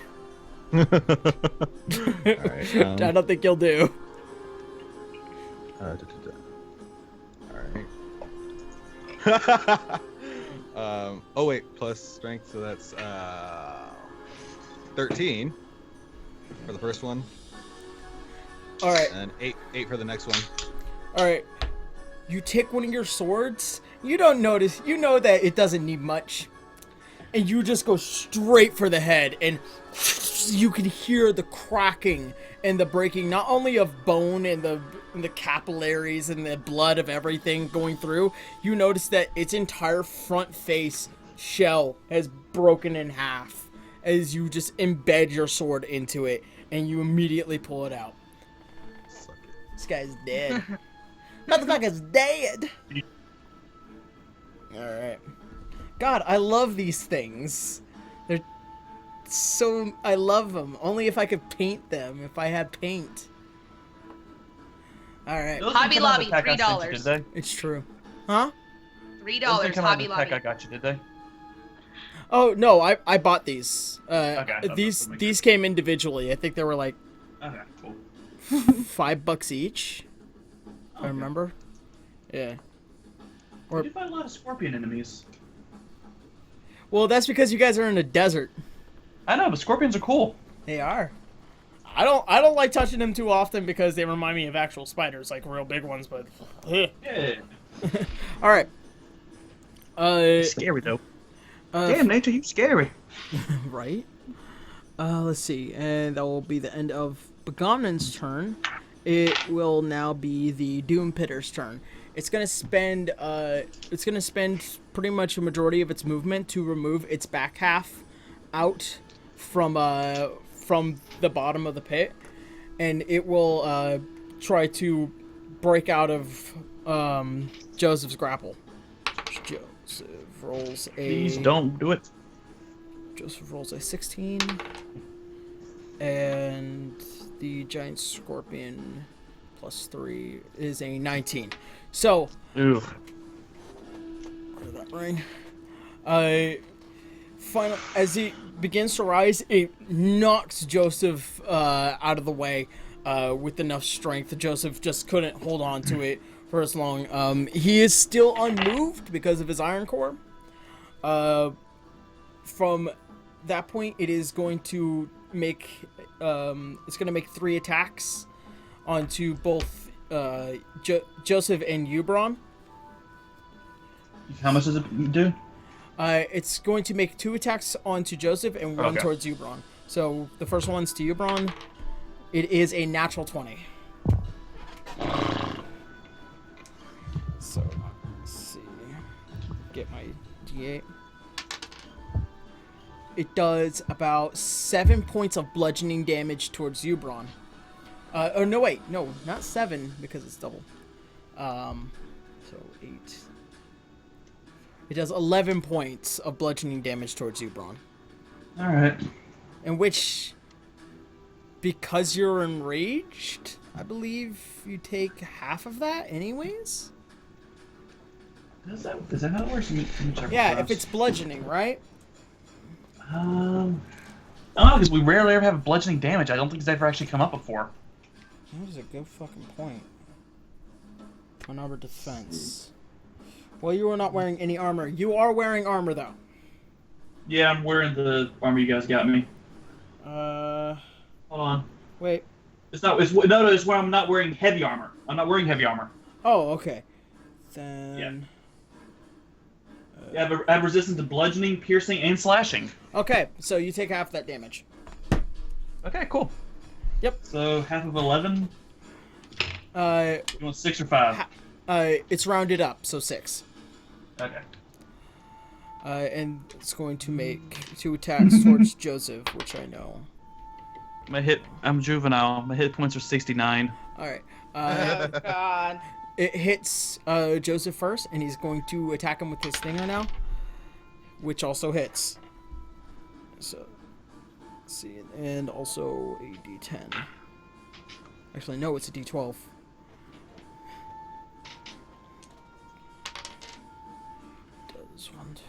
Does 11 points of bludgeoning damage,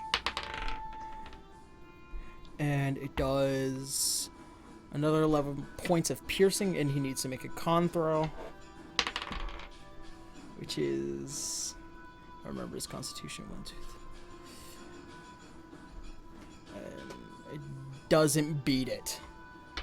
So, as Joseph now with a giant stinger in his chest pulls out, Joseph tries to move, and his body completely locks up.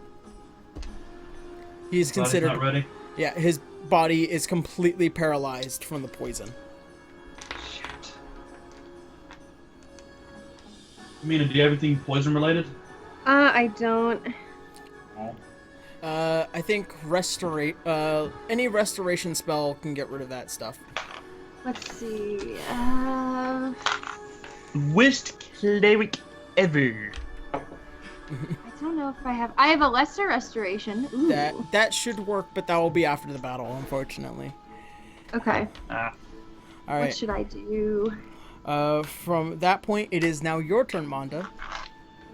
What do we do? I don't know. What should I do? Sorry, I'm like talking to my friend about rehoming their ducks.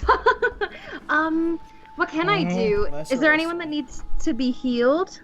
Well, Braun's lost like 20 hit points. Joseph's probably gonna need it more than Braun does. Aaron, how's Joseph looking? Joseph's looking relatively rough and now slightly rougher because he's now paralyzed. I'd heal Joseph. Can I heal him? Restoration.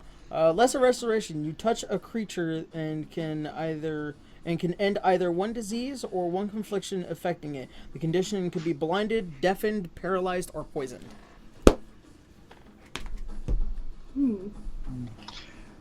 She can't get to him though because she's out of the pit. Yeah. But you know there is these guys that are being attacked by that thing. Yeah. Who I was actually needs gonna ask, could I use my help? reaction to throw Joseph out of the pit? Or is he still set in stone, basically? He is still set with Iron Core. That should end. Unfortunately, I think it might be considered a concentration. Let's see what happens. I'll double check it. Okay. Because I'm saying I could throw him out of the pit to keep him from dying. Well, you don't have any movement. You can't get that was right near next him. to him. Okay. Because of where he came back up, he's about 5 feet away from you, which you can't reach him. Shit. All right. That's why there's this little space.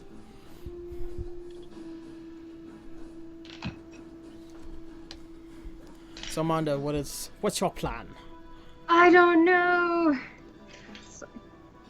Let's see. Sorry, I've spaced out because I was reading the conversation, so I totally was not listening to anything that was just said. I apologize.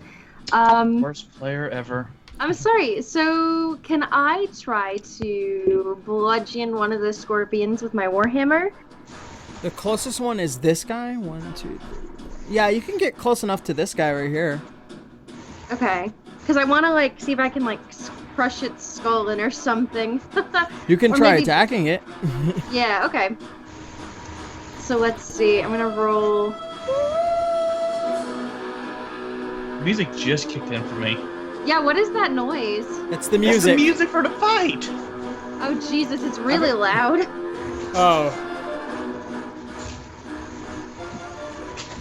Oh, Miss Complainer. Alright. I'm sorry. Okay, so Oh, awesome. Okay, Ooh, that's really loud. I rolled a natural 20, and then it's my strength bonus, right? Yes. 23. Alright, since you rolled a natural 20, it just hits. That's okay, also cool. a critical, so go ahead and roll damage on that, and I believe a Warhammer's a... It should be a... Who's making all that fanny 1d8. sound in the background? I rolled a Fanny 6. sound? Hold on. Fanny sound?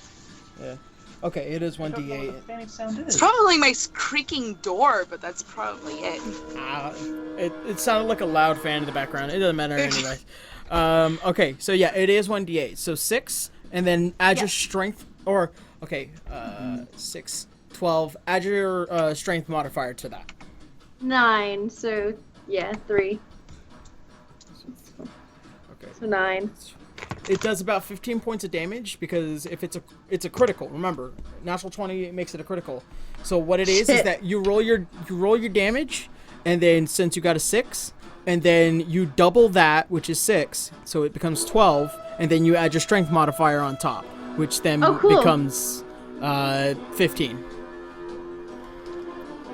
All right. Cool. 15.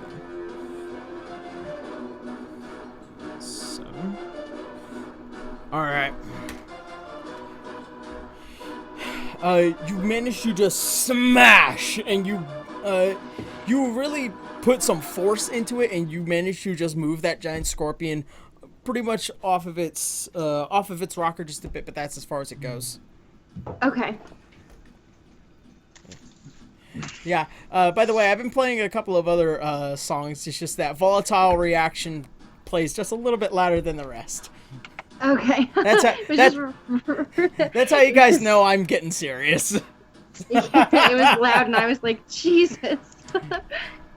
People will die. Everyone dies. All right. Because we had the worst cleric ever.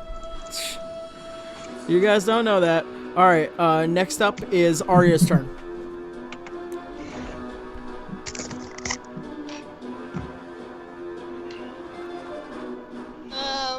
Well,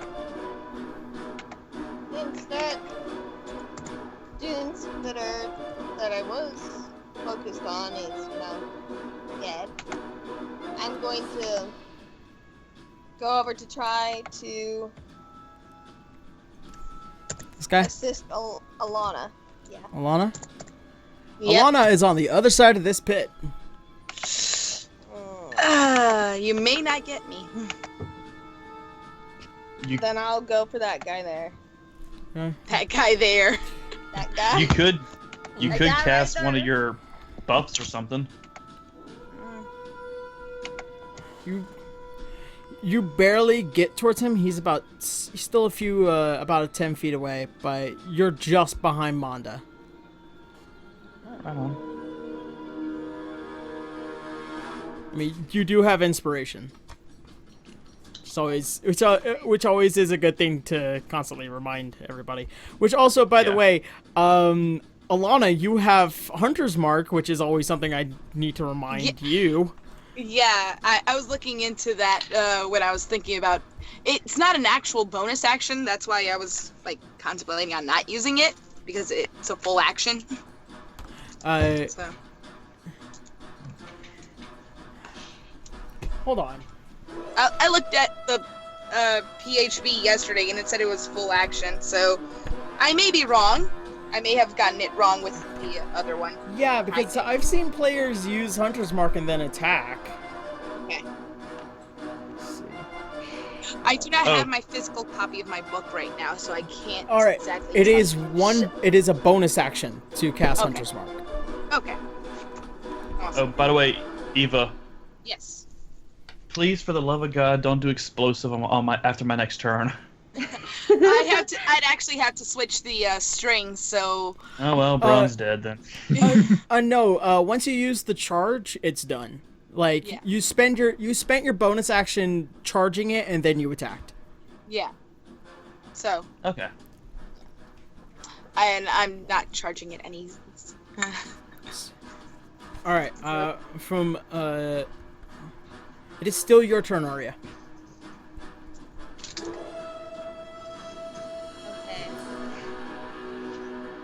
This time, I'm going to use Vicious Mockery. Alright, go ahead and roll. You're coming in really low, hun. Who's she using it against? The Scorpion or the Doomstalker?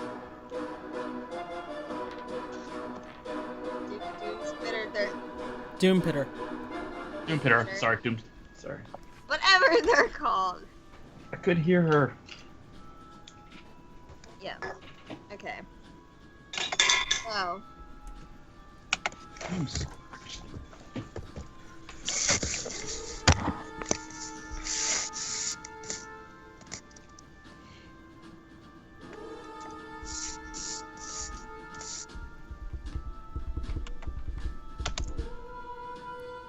So what was the attack roll on the giant scorpion?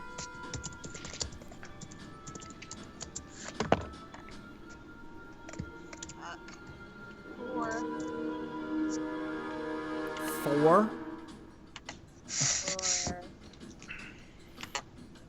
Once again, having a good time. your mouth is so dry at this point. You're going. Yep. You're not really making any noise. I'm gonna have to say that is your action. You still have your bonus Throw action. a canteen so she can speak. Put her away. Wait a second. Is Braun still holding on to that rope? I don't know. Is he? Question: what did you want to do with said rope? Try and pull you up. I actually wanted to stay in the pit. You want it? Well, then I still am holding on to the rope though. Just remember for when I'm, about to die. Jesus. And That's what I plan to do. I was going to tie the rope probably to Joseph and have you pull him out. You know what? Arya plays a little ditty on her bagpipes and carries on. That's inspiration. Yeah, you could still spend your bonus action giving inspiration. I gave inspiration. To who? The other 5 players in this game, Aaron. Who else? Jeez, sassy. Inspire me in real life. All right, you inspire everyone because you give me inspiration every day, and I love it. You inspire me to be a better Hold on, person. this is where things get good. How do you wish to inspire them? I sing. I sing to them. What do you sing? We're no strangers to love. Oh god. Oh god, seriously. And so do I. A full commitment, but I'm thinking of. You wouldn't get this from any other guy. Go ahead. I begrudgingly allow everyone to take an inspiration. So take your 1d8 inspiration, you people, swear. All right. Do you know what inspiration does? No. It doubles it, or gives us an extra boost. Yeah, say like if you were to attack like one of these scorpions and you rolled like a 14, you can use your inspiration die to make that 14 into whatever that D8 allows. So say you roll a 4 or 5, it becomes a 19, and now you can attack him. Or like you were doing an ability check, and so you're all like, I need you to make an athletics check. Oh, I rolled an 11. Are you sure? You roll a bardic inspiration die. Oh, I rolled a 19. Okay, you're fine. That's basically how it would work. Gotcha. All right. Looking out for you, sis. So from that point, let's see. It is now Joseph's turn. Since he is still Iron Cord. He's now just done fucking around, and he is going to reattempt and use his. He's not going to reattempt. He is going to charge up his attack using the last of his key points, and so you can see now the energy from the desert begin to flow into him. And this is what Braun, Alana, and I would say Begana can see. Yeah. He's going to use the spirit bomb! No, God, no. No. Alright. No. Bad. I'm sorry, I had to. I'm sorry. Alright, it is now the giant scorpion's turn. And it is going to back away just a bit. And it is going to make 2 attacks onto... I would say... No, it's just going to do all 3 attacks onto you, Monda. Oh, what? So come on now. Hey, welcome to D&D. I know. Alright, the first one up against your AC is a 13. Not hit. Next one is a 11. Wait, Not do you hit. have no dexterity, Mina? Wait, what? Oh no, my dexterity's a 1. Like your modifier for dexterity. It's Is it 1? So Yeah. you have 14. Yeah, I said not hit. Okay. Yeah, her because she's wearing the armor. Yeah, she had 14 because of the armor. Sorry, I thought I heard her say she had 13. Oh, no. My mistake. I forgot what the last roll was. Fuck it. Alright. It does... That's a 13? Not hit! Yay! Wait, you No also... hit. Also, you do have a +2 AC because you have a shield, right? Oh, yeah, I do have a shield. So she has 15. Or, no, 16. Yeah, Yay! so, Okay. Really So- needs a shield. So as it tries to attack, you move out of the way once, and then it tries to attack with its claw and stinger, and it just rebounds off of your shield. All right, and that's going to be the end of that guy's turn. It is now Braun's turn. What are you doing? You're still in a frenzied rage, by the way. I know. By the way, I've realized just now I've been playing Braun wrong since day 1 of D6. Oh no! How? Because if I had no armor on, because of his abilities as a barbarian, I would have an armor class of like 16 or 17. Oh. I just realized that. I'm like, oh my god, I'm such a fucking idiot. But the fire, resistance is kind of nice right now. Oh yeah. Because someone keeps shooting me with arrows. I do not apologize. And speaking of really bad ideas, I'm going to use my relentless attack ability to give me advantage against him for every roll I do for this turn. Alright. And the downside of that is every attack against me has an advantage. Alright. Noted. Alright, I'm going to roll my first attack for advantage. Let's see, that's a 16. Okay, for advantage, the first one has a nat 20. That hits. And the second one, let's see, that's a 19. So just roll what that is. Both of them were 19s, okay. So I got a nat 20 and a 19. 20, okay. Third attack is 2, so second is... It's an 8. That doesn't hit? Well, 13 plus my, if I count my modifier, still doesn't hit though. Doesn't really matter. And the last one is a 22. Alright, that also hits. Go ahead and roll the damage. Also, don't forget... So I got 3 hits. Yeah, and don't forget that the first one is a critical. Yeah. Hey, Aaron. Yep. I got a bone to pick with you. You do? Who doesn't? Yeah, I knew you.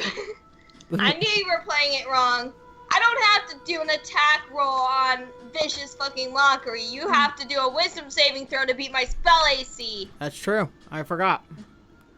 I'm glad you told me. I'm glad you told me. Thank you for letting me know. Way too late, you asshole. It doesn't matter if this guy has a high wisdom. It doesn't fucking matter. Wait, what'd I miss? I was supposed to have these guys roll wisdom instead of having her make an attack roll, which is a mistake on my part. I got you. For my... Sorry, roll my attacks now. 10.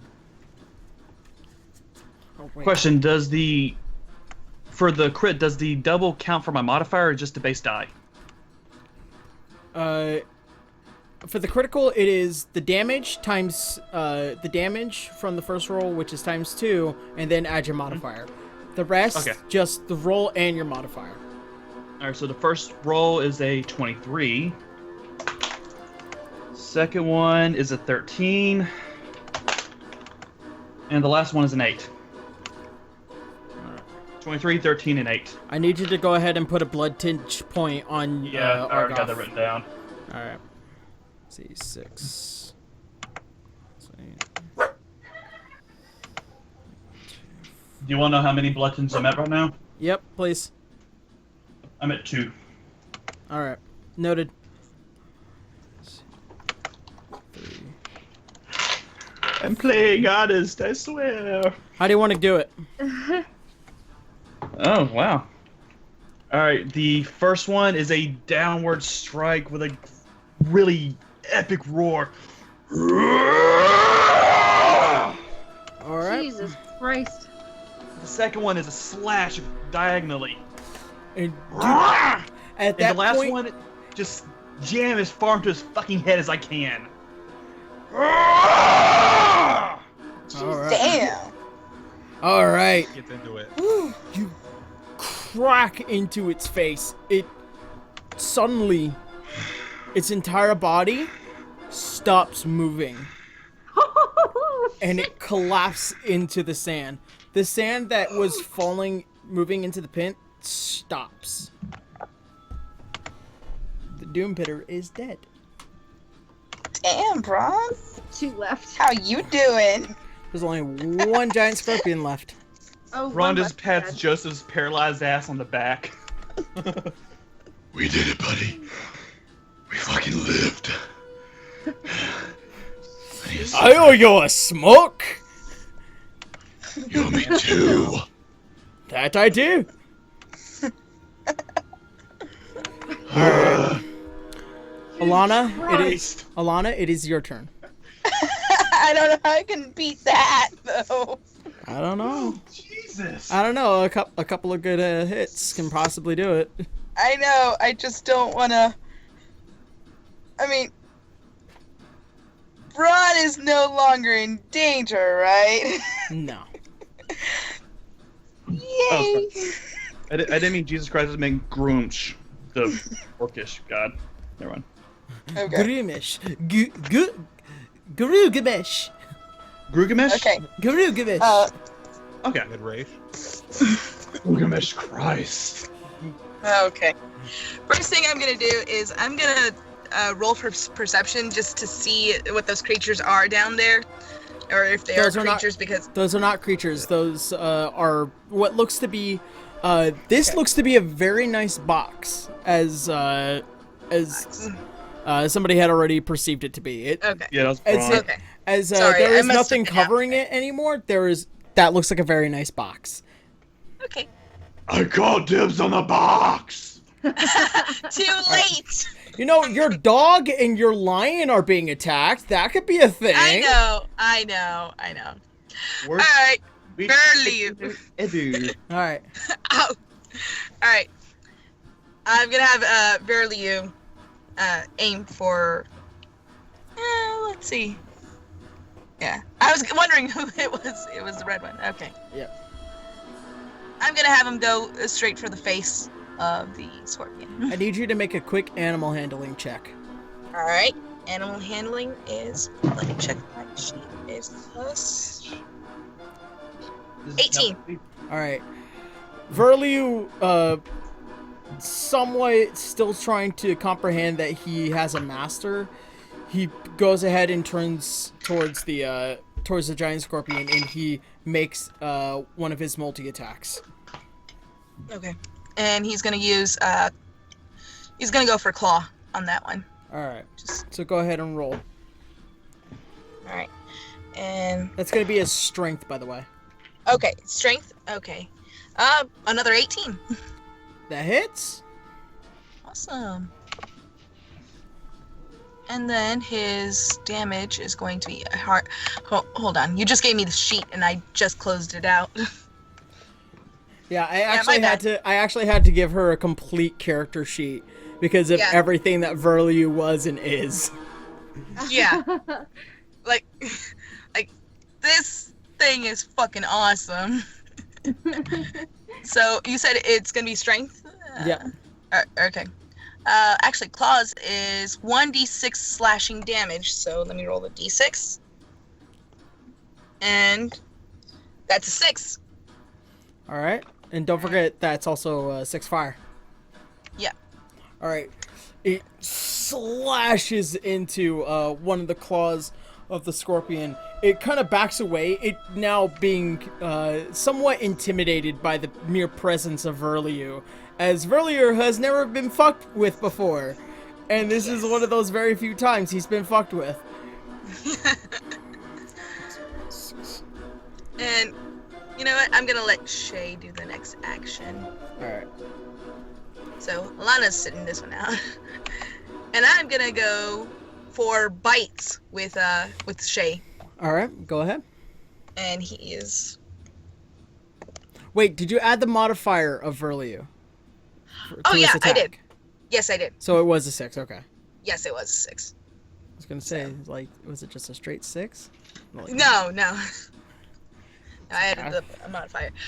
For Shay it was natural 20. Alright. And so that's a critical. He is also 1d6 piercing damage as well. All so right. the piercing damage is 3 and 5. 5? 5, yep. Piercing damage. And I have to roll another d6, right? 2d6 plus modifier? No, it's the damage originally, then you add the modifier on top. Okay. Damage. All right. 5. And then it is 9. 9? Okay. Yes. Alright. Alright. It bites into into the side of the giant scorpion. It's kind of somewhat soft underbelly. And it kind of just tears a bit into it and it backs away. Okay. That's fine. And with that, I guess I'll end my turn because those are both the actions. Alright. So.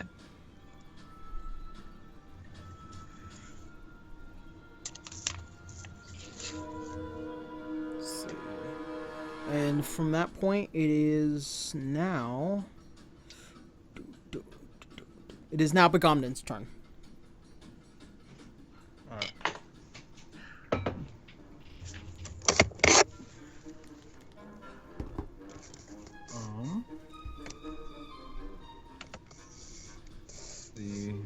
You are here. Okay. Where is my nearest, the nearest enemy? This is just the last one right here. 1, 2, 3, 4, 5, 6. You would not be able to get to that scorpion. Okay. Oh shit. I guess I'll just use a movement for that and just get close to it, even though it's gonna be dead by the time my next turn comes about. Possibly. Alright, and then from that point, I would say it is now Monda's turn. Okay. I want to attack that scorpion with my warhammer. Alright. Go ahead and make an attack roll. Okay. Oh shit.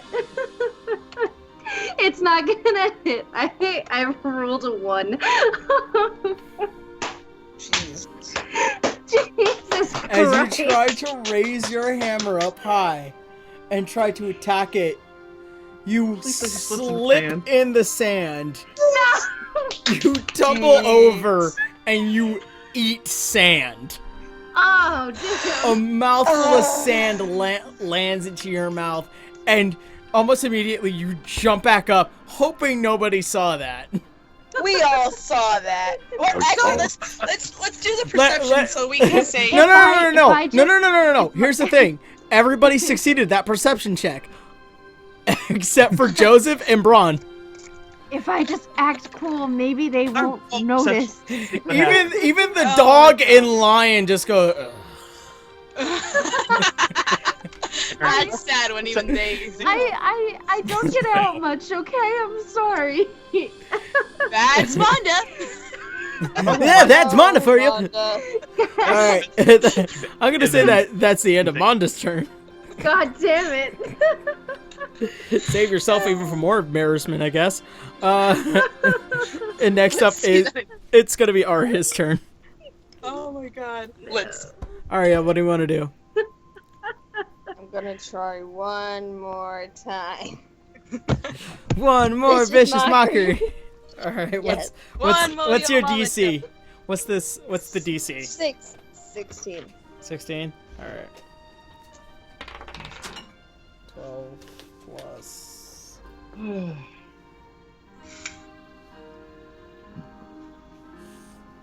13. So yeah, it doesn't make it.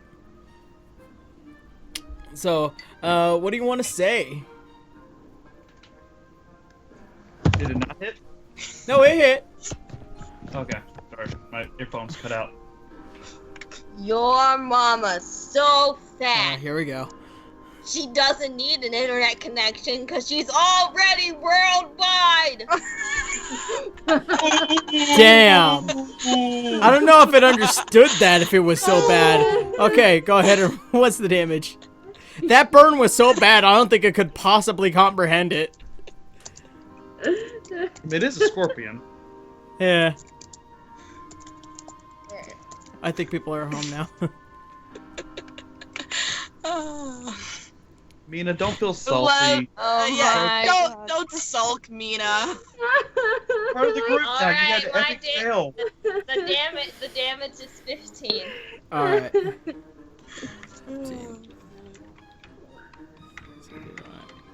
I don't know if it's just me, but your stream, I think, is like. I'm Beauty, Yeah. I'm Grace.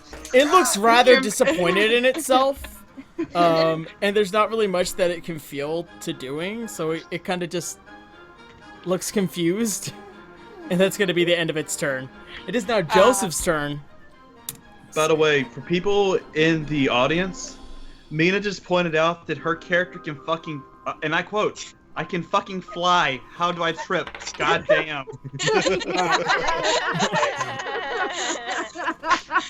That's great.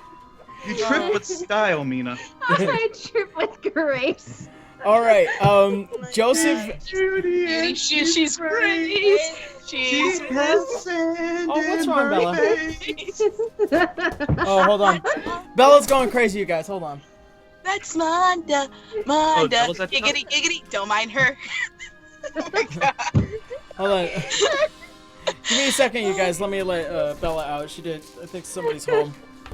It's all good. I love the idea of this like already got graceful out. Okay, fucking good. angel just dripping all Falling over her. fat soul. on her fucking face. Yep, she'll let her start off out. Only Orion knows I'm an angel, I swear to God. I know. But you look graceful, and it's like, how does that happen? Yeah, All no right. one else knows that she's actually like What? part angel. All right, you guys. Orion You guys. laughs next to her. The audience knows she's an angel, so it's just hilarious the way her It happened in slow motion and I'm having flashbacks. All right, you guys. Joseph manages to get himself out, achievingly, out of the pit, and he runs over towards the.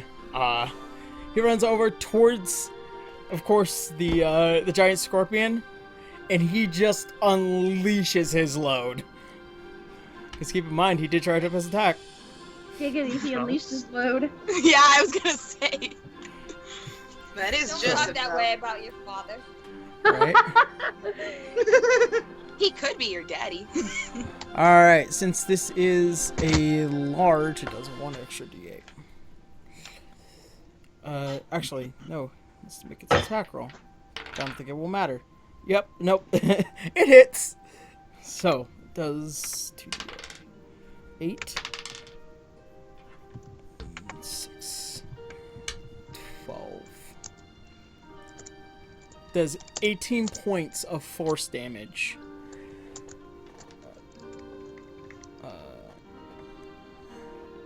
And as such, the blast of what looks to be this dragonic-like form as it roams through the sand, completely obliterating this gigantic scorpion, as it looks like in any show, like any anime, as they're being blasted, like pieces of it begin to break away. Yeah, and disintegrate. And there is... So like classic Dragon Ball shit. Yeah. There's nothing left of this gigantic scorpion.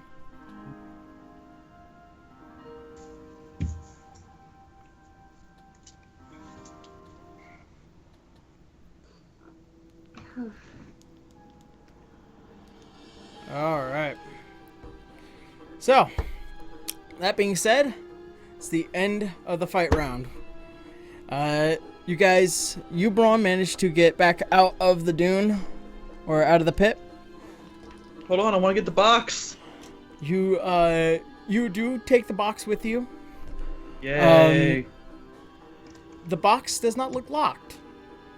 You open up the box. Can I? Yes. You open up the box and you find what looks to be about 200 pieces of gold.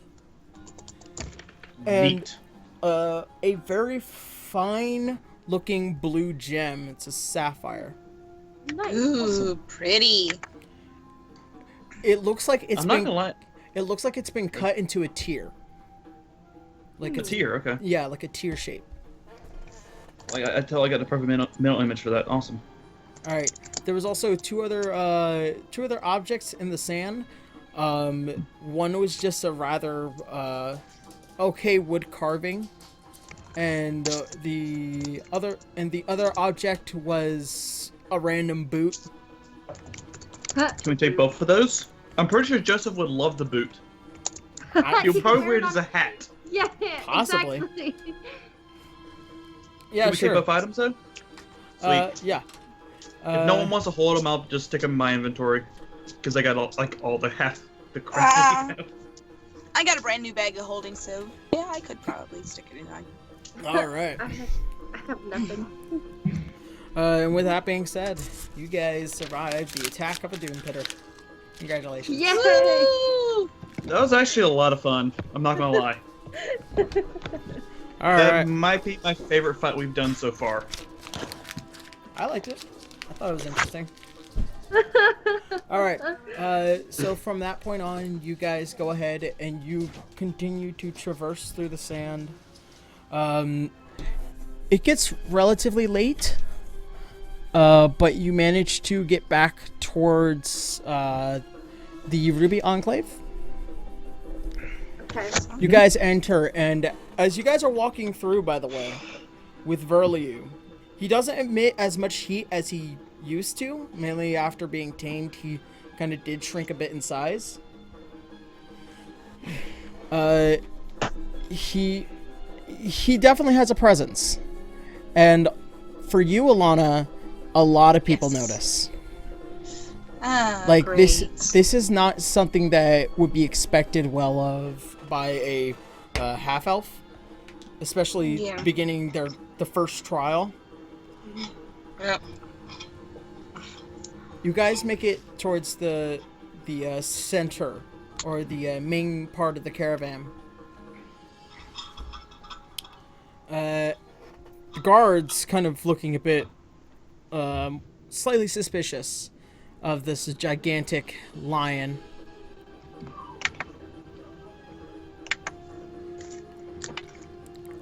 You do let them know that that you are here to see Anfa again in order to let her know that you had completed your trial by fire.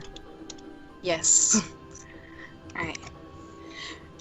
Do any of the guards say anything to me? Or are they just too scared to even approach me? One nods in assurance, and they enter in.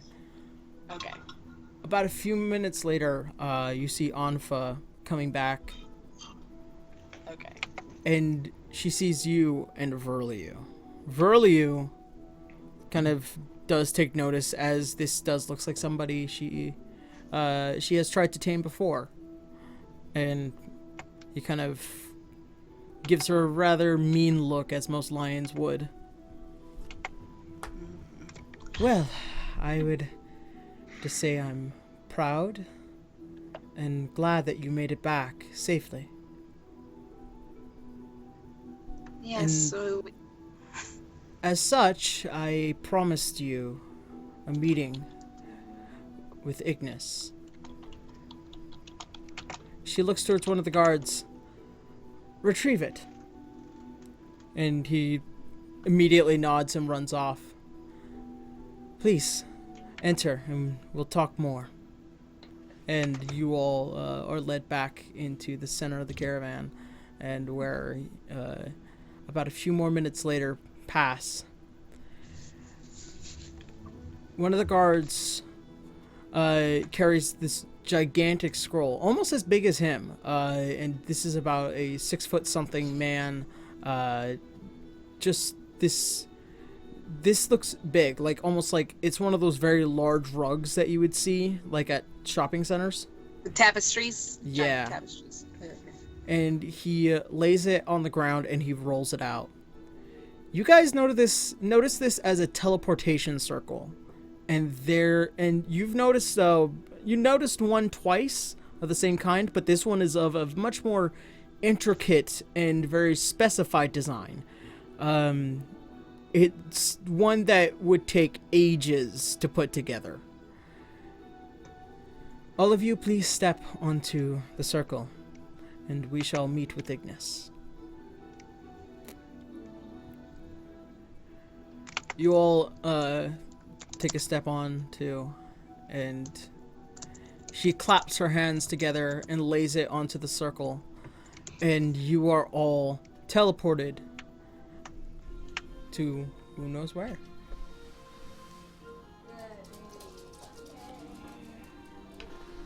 What seems like an instant, you are surrounded by large stone pillars.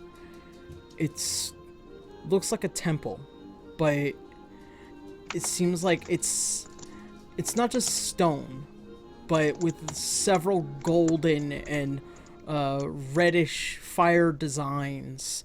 As you begin to look around, you notice there's several designs of dragons, and one being specific that looks like Bahamut, as you guys seen a lot of his design before.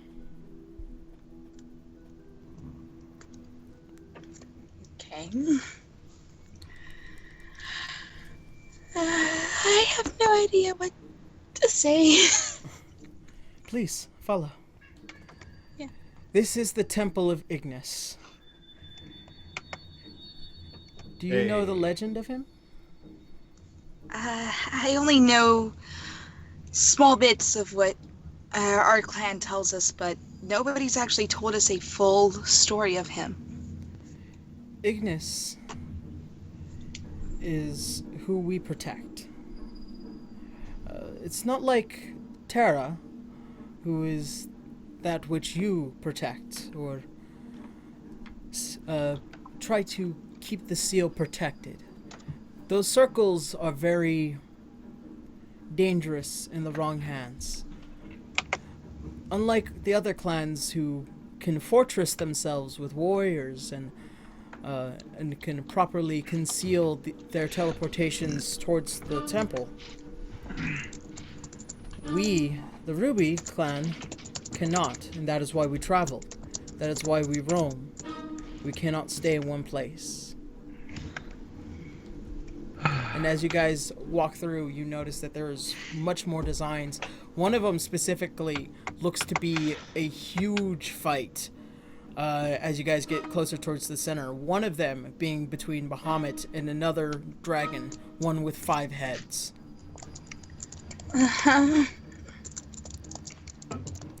You are met with 2 large golden doors, in which Anfa then lightfully pushes open. I don't know why, but I've always been fond of Bahamut. And the doors come to a stop, just rumbling open. And you guys look out. What looks to be a room of stars. And this bright, bright light coming from above. And you guys enter. This is not the same space. You notice there's a huge fire overhead. It's a sun. And suddenly, one of the arches of flames, as it bends out, something comes from it. And it begins to get ever so closer.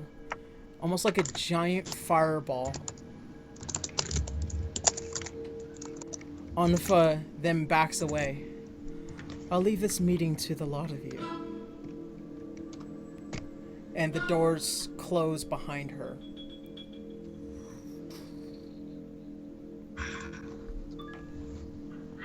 That giant fire stops in front of all of you. And from the flames, what looks to be these gigantic wings. These large claws from below and above emerge. And one head, that of a dragon, comes from its center. Its entire being is made of fire. This is the primordial fire dragon known as Ignis, one of the 6 children of Bahamut.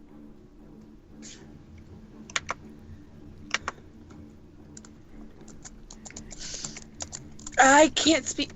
Wait, can anybody? Wait, Begomnin, you should be able to speak Draconic with it, shouldn't you? That I can. Yeah. The one time the dragon bitch is useful. Hey, leave him alone. Leave him alone. It speaks Ula Fossotruf. And to you, Manda, who here completes the trial by fire? For you, Begomnin, speaks gibberish. Begomnin's still useless. Oh my god. Different Remember, dialect. this is a primordial being. This was before even the Dragonic dialect was even created. What, you think all dragons are the same? I do. Except some happen to be weaker than others. Don't Another, you two know each other? the same sound he makes, only louder, and it booms throughout the room.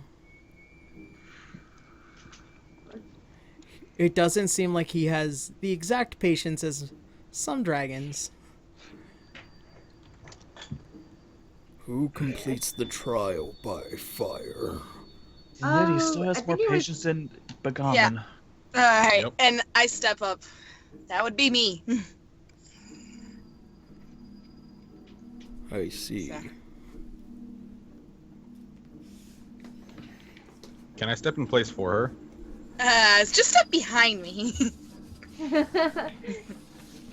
Psst, Begomnin, don't piss off the primordial dragon.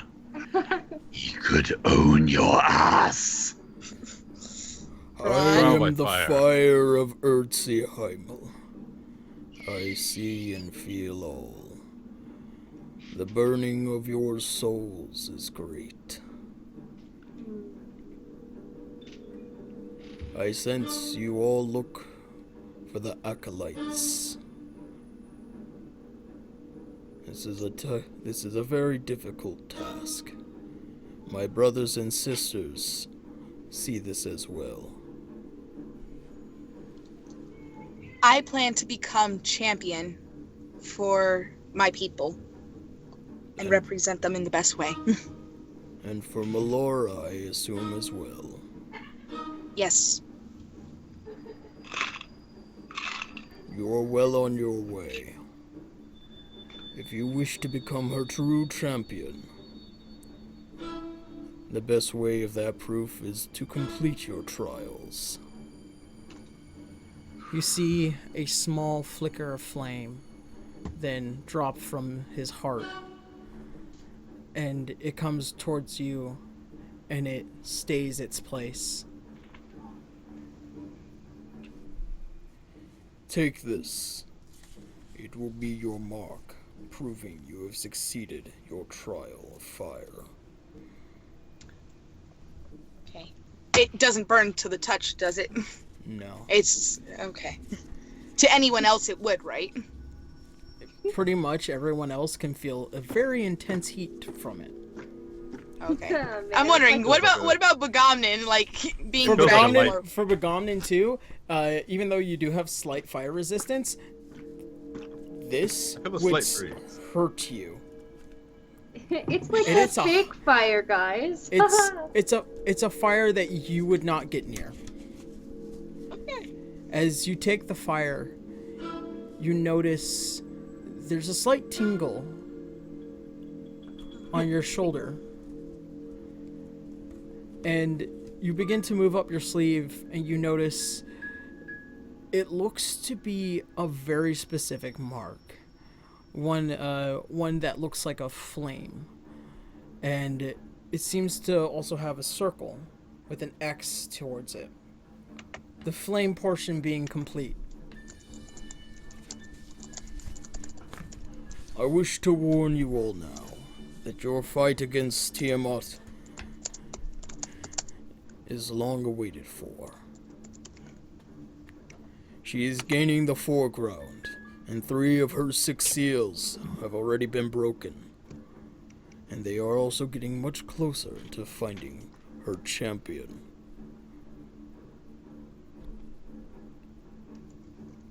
I would suggest now that you take the time to think about your decisions and actions.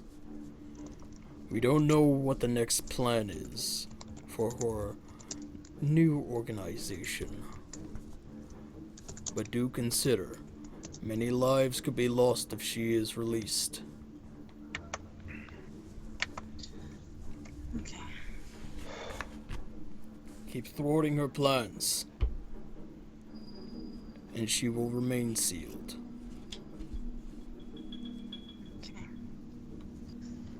Is there anything that I can do to dispel the fire, or does it just stay with me the whole time? The Or fire, anything. the fire embeds itself into you. Okay. So yeah. It is Ignis's mark, as it shows that you have achieved the first trial. Okay. Take diligence, children. And hopefully we will meet again. The last thing I can tell you all, the next acolyte that I suggest you looking for is in your home. And that is all I should say. Wait, which of us? Wait, which of us homes? Which home? There's like 6 people here. He speaks to all of you at your home. At your home. And his wings begin to enclose it himself, and he begins to push himself back into his fiery ball state. And it recedes back into what looks to be the sun. The room begins to fade into what seems to be a simple room.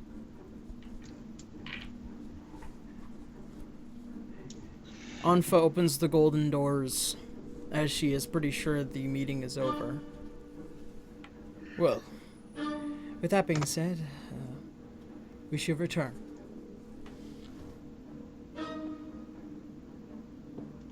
For me, I'm just like very pensive because, like, do I have to go back to my home? I thought I was already done protecting my daughter, being the acolyte. We are. Ron just looks at the group and goes, Just for the record, I don't really have a home. It was kind of wiped out when I was at like 2. But I like, we have could go back to two. your homeland. Monda, Yeah. you would probably have to come. Burned down mountain shack. There's not much there. Yeah. Much of my father's homeland. I've never been there. He speaks to all of you as like it. The way he says home. Think of where you've stayed. Think of home. Well, Well, for me, it would have to be back with my daughter. That would be my home. Well, I you're literally cold. just left home, so I haven't You'd been have here to- long. And since technically I don't know what you are, I consider you family, so I would invite you to my home. I would say the closest thing Braun has to home right now is probably the Shadow Broker's place. My home is my church. Yeah. My home is my daughter. You're new to the Take me to group, but you don't church. count. Home as in No. like a place. I think we need to go back to Shadow Brokers. I'm just throwing it out there. My church would No. be my home then. There's one place we need to go back to. Is it one place Where for would all that of be, us, or Dragonborn? is it one place for all of us? Is it? It is one place for all of you. Oh, Balderberg. I have been there, but never mind. He then. I've never- You all return back out. By the way, just as you guys are kind of going on about this, Anfa just kind of rubbing her Her head. her head, Like- just like rubbing the bridge of her nose.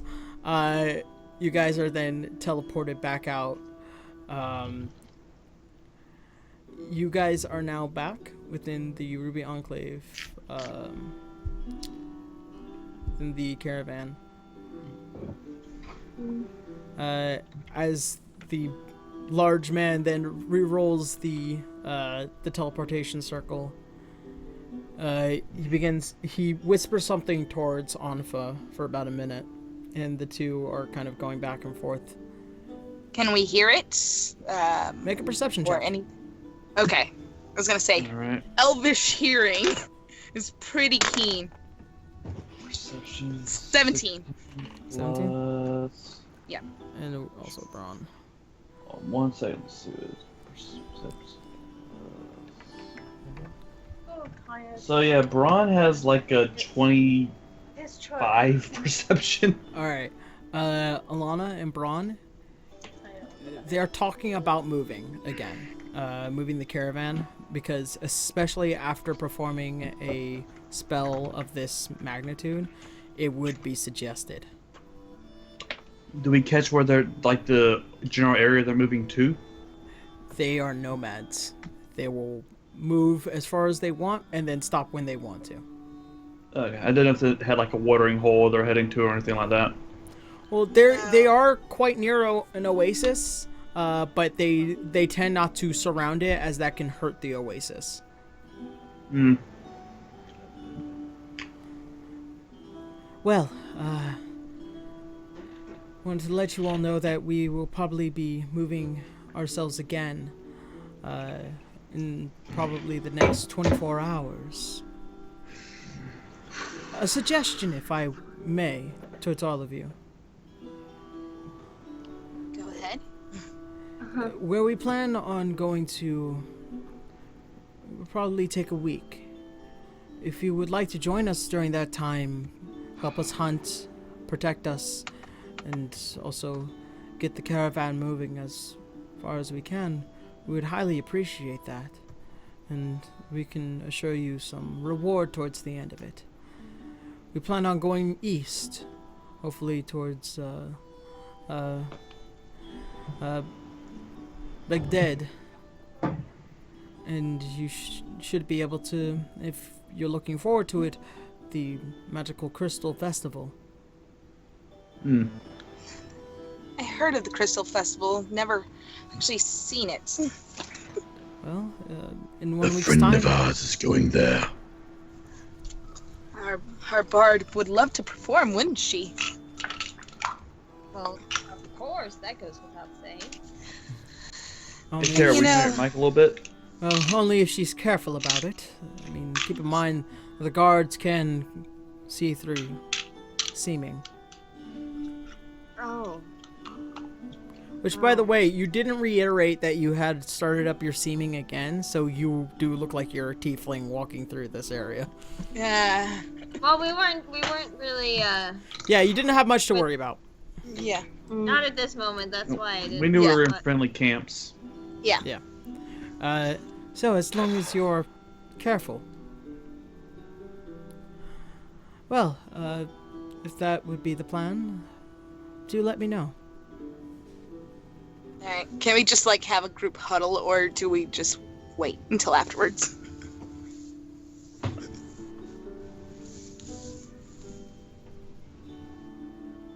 I mean, I'm cool with the group huddle if that's what we're doing, but Yeah. Yeah, I'm cool with the group huddle. Yeah. I never get to talk You guys to huddle. you guys. Alright. oh yeah, we don't even know like Monda's last name, do we?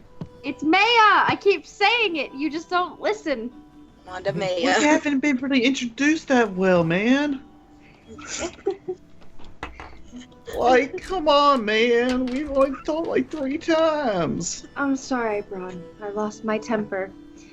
I'm still a little irritated because there's sand stuck in my mouth. Yeah, there's, as you kind of bite Legends down, there's happen still a little bit all of in your grittiness face. to it. Yeah, my teeth are crunchy. It's okay. Cleric. Many of us have fallen on our face. Just look at the dragon bitch and the dwarf. Say that one more time in That's front so of me, mean. and you are not gonna be able to walk for a while, Braun. Dwarf? Hey. Come You're on not gonna now. get I a just smoke pat if you're Joseph gonna on his act bald like head, that. like really content. Yeah, he seems a little off into his own space right now. So, where do you think we should go? My vote is head towards the Crystal Festival. We sort of left our fellow in that general region. Oh. Not to mention, we still have to stay here for a while. We have some items. Well, I have some items that I need to reclaim from the shops. So. And don't we have to get your head, Joseph? Yeah. I fucking head. Let me answer, please. Sorry, that's being a wise ass. Once again, he is off into his own little world, but he responds with, yeah. I will follow you all wherever you go, but I'm a bit concerned now about what Ignis said. The seals of Tiamat being closer to all being broken. No. I'm not gonna lie to you guys. I'm kind of freaked out. I didn't ever expect to be named a champion. I don't even know what this is gonna lead me to, or if I'm even gonna be with you guys any longer. It's probably gonna lead to a lot of fights. Don't worry though, we'll be there for as many as we're able. Yeah, appreciate it. She just like looks down, like she's really worried. It'll be all right. I've got your back. I appreciate it, guys. There's currently a talk going on in the Pantheon and shit. Yeah. Like, it's like, Yeah. should it be this one or that one? I don't know. Now, the funny thing is, like, Alana is, like, the third shortest person. Like, she's right in the middle between all these people, and she's the one who's bearing the seal. It's like, that little one? Come on, you're quick. You can run under people's legs and shit and punch them in the groin. Like, that's an advantage. That is an advantage. You know, the taller you are, the harder you fall. Remember that. Do keep in mind, your ancestor is still alive. The very first Melora champion is still alive out there. I know. Yeah. That's not reassuring in any way. That kind of scares me. Like, now I got family expectations to live up to. Thanks a lot. Lead us, champion. You can hear Rial crowing in the back. You can hear Rial crowing in the back. Cool. I don't need that from you. Are you just like shutting Rial out altogether now? Like I'm yelling up into the sky. Nobody knows what I'm saying. You could be rebelling against family expectations. True. I am, quote unquote, dating a dragonborn. That's breaking the rules in a lot of you ways. guys are still in the presence of Tonfa. Yeah, I know. Or Anfa, not Tonfa. Tonfa is the genie. She's quite rude. Yeah. Ron whispers to the rest of the group. Yeah, we should probably go. Anfa, yes. We'll stay. As long as me. Alright, traveler, with us with the caravan. Alright. But first we must rest. We are tired and I don't know how much longer we could stand. It's to be expected. Well, it is already quite late, so we'll rest up for tonight, wake up early in the morning, and we will begin the preparations to move the Enclave once again. Thank you. I'll leave you all to your original quarters. Thank Have a you. good rest. You're welcome. Thank you, my lady. You're welcome. And she waves you all a good night, and you all return back to your quarters. And that is where we're gonna have to leave for tonight. Do we have some like character interaction time next game though? Oh yeah, Like, since we're in like- quarters? Can we do that? Like, Cool. that's what I had written here. Oh, sweet. Because Like this. it was good to have like a lot of fight time this time. That was a lot of fun. Yeah. We still need like meet the new person and like people have like there was different things to going to say be a to each little other bit and of stuff. interaction for everybody. That's good. From the Pantheon and all that stuff, and then Okay. and then I would have, or would you guys be willing to go for another 30 minutes if you wanted to? I could. Yeah, I mean, Yeah. at the time that you I sent actually have us to to our go, quarters is so- one of the better times. Yeah. No. Then I'll Oh crap! Yeah, it is 11. I gotta go to work in the morning. It's 12 for me, It's guys. 12 here. I have the bar exam in less than 36 fucking hours. It's gonna be okay. You can do You're it. gonna do great. You're gonna do amazing. It's gonna So- be okay. So what's? Do you guys want to go the extra 30 minutes or no? I can go for I another could 30 minutes, not. honestly. I could I- not. Alana honestly. can't. I actually have to go right now. Another can be coming. Yeah. We'll have to do it next time then. All right. All right. Yeah, We'll have a little bit of interaction. We'll have some stuff for when you guys go to bed, in game, and then we'll definitely let you guys. I'm actually giving you guys all next game to do whatever you want. I'm not getting you. Oh, awesome. Because Whatever Ron's we had want. Crap, Yeah. he's been saving to save like Wait. It's so for- exciting. to Aria for like 3 games now. Since he saw her use the Black Flames the first time. Yeah. Some character development is gonna happen. What do you have in mind, Yomi? By character We need development, character it development. means fade to black. No, Braun and Aria are not at Fade the Black Point. No. They're a He's asking discussion about the between Black companions. Flames. Because he knows that Arya uses the powers of Asmodeus. And so he's gonna be like, yo, Arya, what's that about? Yep. And Braun can open up his heart about all the horrible demonic shit he's experienced. And Arya can Which- feel horror about herself for being involved in demonic shit. But Braun will reassure her that it's not her fault. Monda's Aw. gonna take. Different demons. See, I'm glad how you guys have already planned your shit out today. Because apparently, you guys talk it out. Because Alana's got to have a talk with Begomnin later in the next one. Since It's coming. It's coming. Yeah. The talk Yes. is coming. Oh there yeah, hasn't there's been much. time for There's Begomnin and Alana to like reconcile. Like, damn. Eh, Yeah, they've been bitching to each other for like 5 games now. I know. Just because of one little comment. My bad. I To know. be fair, Begomin's an asshole. To be fair, Braun's a cock. Oh, jeez. Braun hasn't insulted a member of the party yet. He's injured multiple ones, but he hasn't insulted one yet. Yeah, especially one that's supposed to... Never mind. yeah. The thing is that I'm gonna hold the passive aggressiveness to the next game. the thing was that I had a lot of things set in motion up till this point, in which I'm all like, okay, I'm gonna let them. Or I had actually something that Anfa was supposed to say. Oh no. Where is it? Say it. Now say is it. the time to sit back and reflect on past occurrences and think about one's own future. Perhaps converse with allies or prepare for tomorrow's travel.